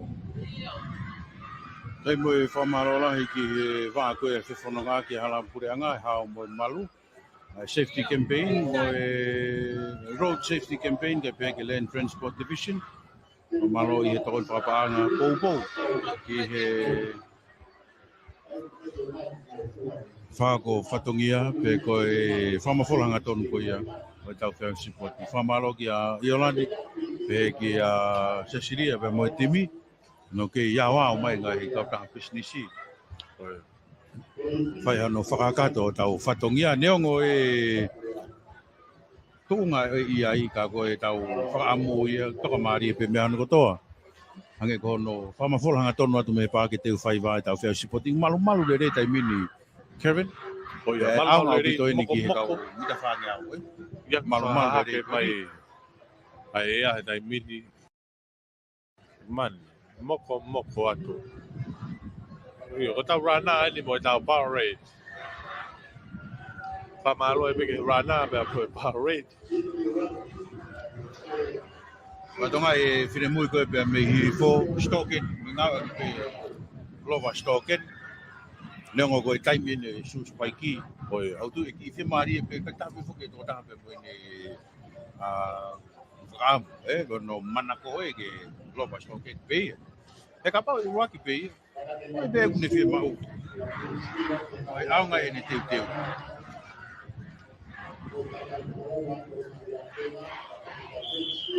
Olha ma I whia to e me ai whi pe wange ko ku te whamanatu mai time tala ai whia. Hawhe tātaha pe mo Zambia. Iho radio mo television tonga ai whiawhi. Ka koe lolo tonga ni me he pāke teu whaiwa i o television tonga. Malama peke ke me hake agi o television e. Iho hawhe tātaha e whiwhini ko Zambia ia mo tala. Iho television e ka o maha o radio tonga. Ka koe lolo tonga ni me pāke teu whaiwa sipote ono hiwanga frumao no. Ko tonga e tu e whakaita koe a fo Kevin koe matapure me kore sikotu. Pou? oia Moi kore stonga. Konga pepo puke merino kono taki e whakaikai. o kai ko pe ko taku lau ko tama taku lau I whongofono ka ngā api whoke taku ilau e motolo. Yange ko wafe mai e whakaikai a apfo o whakatamu taku ilau. E afe mai e matapure ko niki mei he koiso tu pou. Rotonga pe e whamu ke merino. Kataki mai e whakaikai. oia Ngari mau e ngahi poini mei he starter. O Maria tau whapeu ki ran kula mai ne fuka. Ia koe whine mui koe pia mei akora torota ko sira nai tika ke mau mai.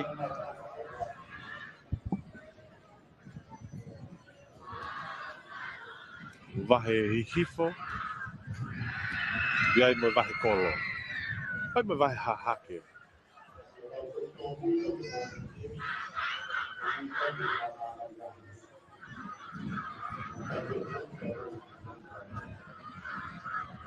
ai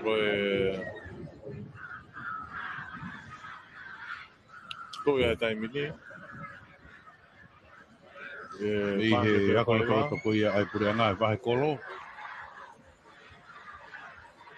Tiuripe.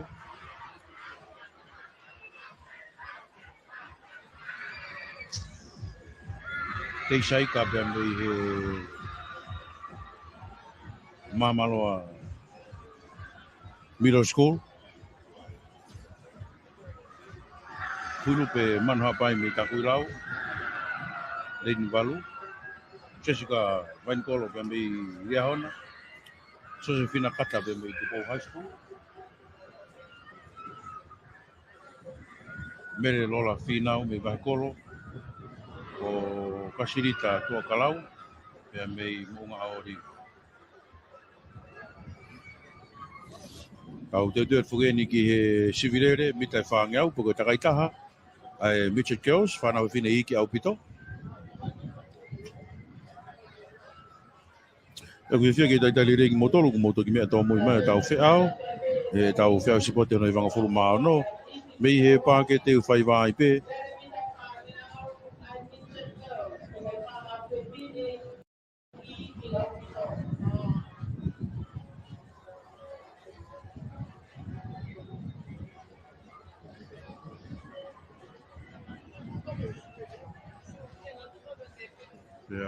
O kui he ni ai pēa mo ko Joseph o se lui mo tani la semi pēa mo i mea whaango reo la. Ha se fo mai foi mai ka. Ngari yongo re rei ange.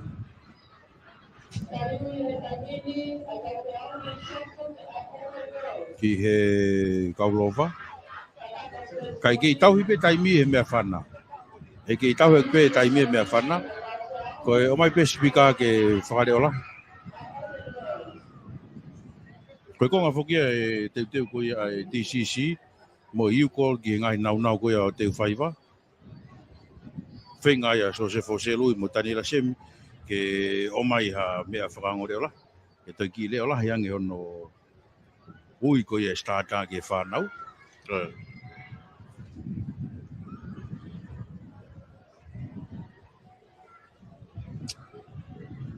Ai koe whahau. Mako kei taitaripe ke whakato mai koe ai. Koe Paraparema whokia e whakateknikare reo popoi. Koe ne iai piha ki Paraparema e tolo iai pe koe taimi whakoe na tau iai tau tolo koe whaapapa mo e sport. Sika e sport koe ngai lau tohi. Koe ke toi tari. Maa pe whaapapa o ne maa se paki he whaapapa. Koe ni whako pau ke reko te taimi. Koe ne alu e koe ke whamamai lahi ko pau ke pā whatape me whana mo e oni e taimi. Kai lava o mau e taimi koe tō taha lova whiau.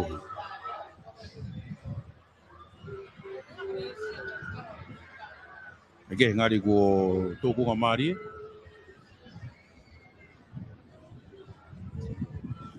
Kau e whai ngau e lerei au pitu whaako e tani re semi au ni.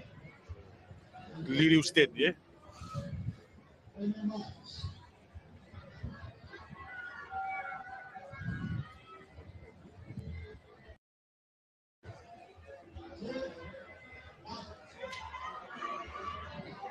Kai ke lave ia e whawhonga me tu pouhai e pā whana. Kako la osi. Tom peke tau fie ni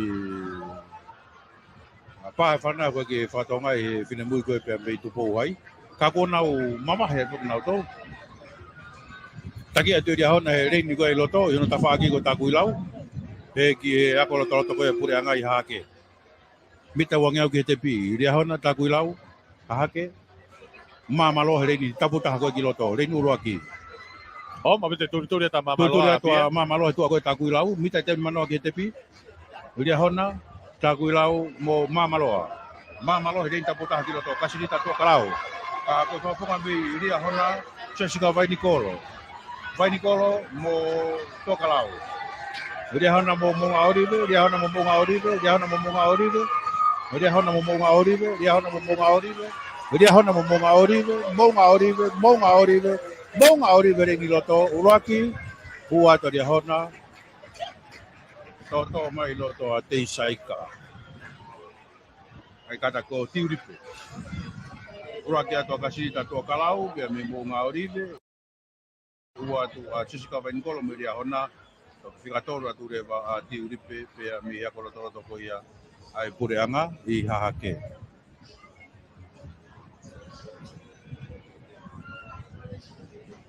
Ai koe lea ni koe ne whakao koe whafonga koe me mamaloa e pia. Oh, ngā e taimi e, tonu koe e ne taimi.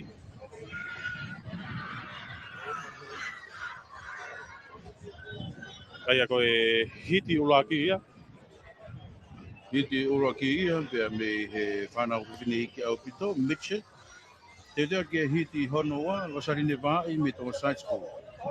Leni wa ko Siasini pe me lawenga Maria.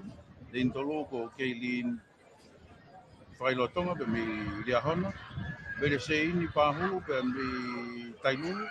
Maria Puakau pe me mamalo. He kia manusiu Puakau pe me akalotoroto sisiriana. Ko Olympia pe me kun salote ka pe kia lo paini kata pe me taku ila. Ai a ko e grupo hono wai. Patonga ia tua fefia taufa e kia mausia fai e wakai ki e whakarerei ko ni he ko e hiti uruakina e pā e whana to e whakaongongo e whine muia pe me tupo high school so se whina kata hana e to e whakarerei ko ni e whakahoko ia tako mamaloa te saika.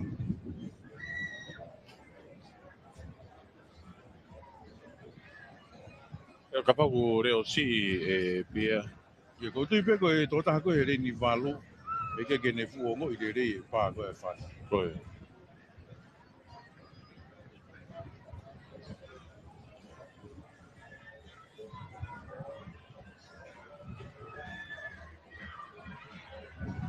Tau ko ka pau e speaker ko ni ko e ua ko, ne tomi ka e speaker taha I mua awhi te no whanga ko e tonga side school.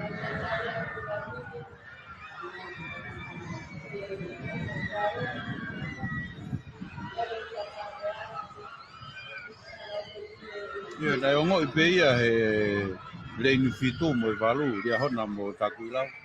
Ka koe tōtaha nei rei ni loto ka kene mau re rei e ia. Ai angi ko ia mi starter. Folau po whaiwa I he starter. Ready marks.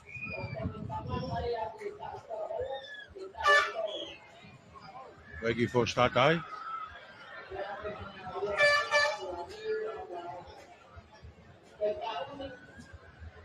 Toki taimi fuke tōtaha angi ia e reo boboi. Peke odoma ke set pa whana. Koin odoma ke set toki taimi. Ai ko ke fuwhapapau he whanau. Pe ko whe ai angi ko te nau mui ki ai. Koe. Te whoki mai ke whakatūtū whou.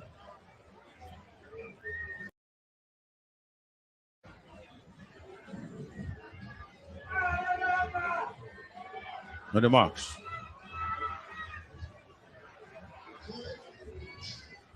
Pa whana tami. Nau, mamahe. I whakaongongo mai a taku ilau ia mo kun Charlotte. Ai a ko tau whatonga e palpare ma.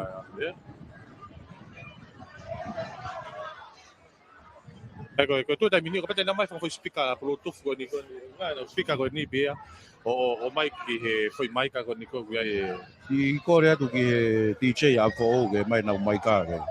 Whakaongo atu ke reo lahi. Ke mau ko tō mai me reini walu. Hau e pe ke reini uru kai aki. pa ko to ta ko ne to nga ta fa ko ya o ne ma ke chet pa ko tu e fa longo re re ke pena to re ki Kai fuke taimi mo e ko ia ka ko fe mau foki ke ko me fa na fo ni ko ne pa al fa ta pe tai mi Koe, o ni o ma, ke set, pa, pe, dere ka uwai ngā kai toku kamusi mea whanai.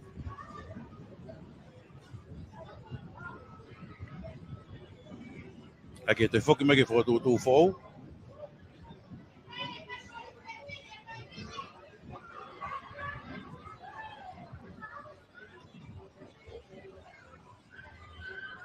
hana e E koe tu e taimini. wharerei e toi whakahoko.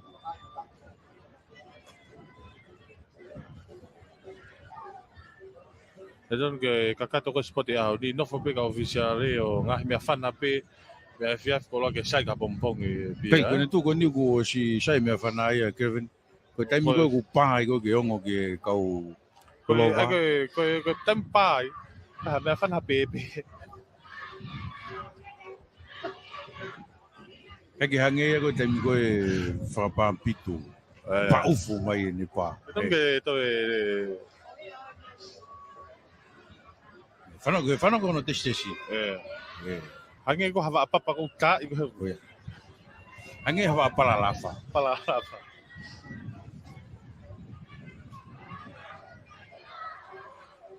E whai pe wakai kei. Koe ni tō kamo si pe ia e wholau. Ka ui kai ke fuongo re re. Io, kau whailonga mai a whewhia. Ngari iongo atu ki he Lane Valo. Ka koe ni ku wangi atu e Ono Marks. Pā whanah tami koe nau mawahi whakataha atu. Rei ka potaha ki toa ko taku ilau hino toa ua kun Charlotte. Hoka tai pe mo mamaloa. Tupo hai, side school. Ria hona tailulu, lawenga maari kai pe foki ki tonga side school. I rei ni koe le tope mo tonga hai, tailulu. Tailulu he rei ni, i loto maari. Tūri ase taimini, ka ko ria hona rei ka potaha ki loto. Tūri atu he ta whaki koe o taku ilau. Ria hona kun Charlotte taku ilau. Taku ilau ria hona kun Charlotte. Taku ilau ria hona kun Charlotte. Taku ilau ria hona kun Charlotte. Taku ilau kun Charlotte. Ria hona. Ria hona rin ka puta ko kiloto. Ria hona ni rin ka puta ko kiloto. Turi haki ai. Kaylin. Ye rin ka puta ko kiloto. Kaylin me ria hona. Yo no tua ko a tailulu mo taku ilau. Ria hona ma umai hanga tonu ko ke te pi. Ria hona te pi taki mai. Ria hona ni tua wa tailulu pe mo tonga hai. Ria hona rin ko ka puta kiloto ko tonga side school. Ria hona Kaylin me ria hona. Kaylin me ria hona. Kaylin me ria hona. Kaylin me ria hona. Kaylin me ria hona. Ria hona aro te peke te pi ura ke to ria hona. Me taihulu to ate pi ai medicine pahulu. Te whia tolu ate side school. Rosari ne vai. Mate mai peke helai ne pe mo taku ilau. Eki mamaloa kau mātupo hai. Hiti ono wa ya. Tau tete te veda tolu ke hiti whikatolu.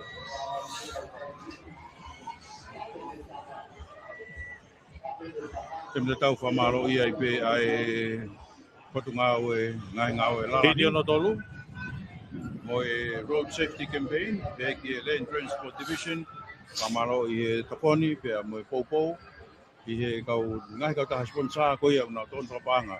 Ai mala vau whamahola i tau whea supporti ono hiva no fulu maa ono.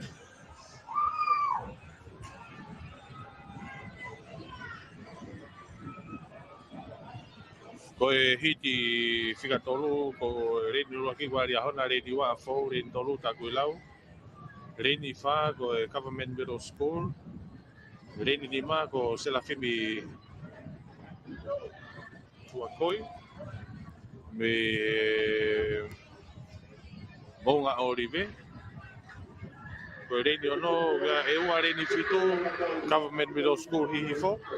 Reini walu rewa ko Lawenga Maari. Ko e Government Middle School hake ni reini wha.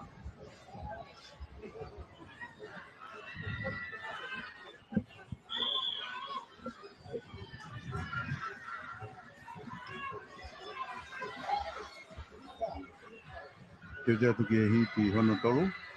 Grupo Whaosi. Ia, grupo no tolu. Uria hana, a whao, taku ilau. Ako le proto a kure ana, teki moha oriwe, ewa. Mo Lawenga Maari. Maha whoke ato, ako le toroto ko ia kure anga ihi fo. Tau te watu. Kai ki ngā unu atu pa mo speaker Jose Lui pe mo Daniela Semi ki moa. Ange pe ko e whakawhi e toki whakangu atu e tau wongo no whakaikiki i he ki maroro ko ia e tau whiauhi hoa tāni. Hoa mau me tōni hoa tā ko ia e tau whiau sipoti. Ai ka ofisiare e pe mo whanau. Pea moanga whenga maari ke tau ngahi kau tā business ai. Ona ma.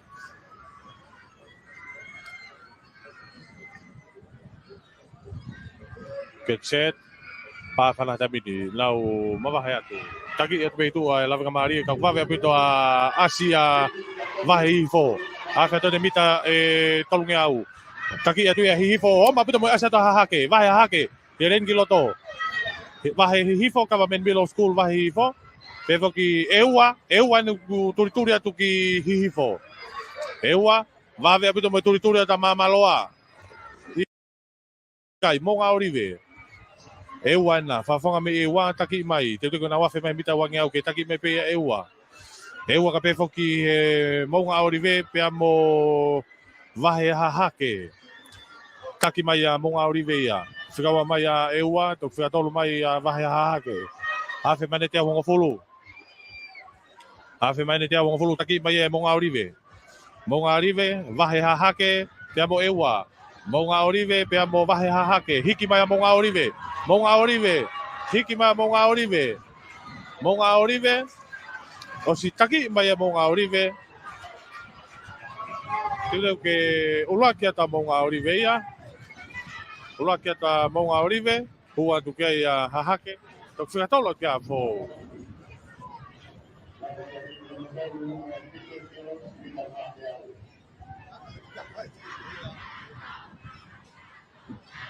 Ai ko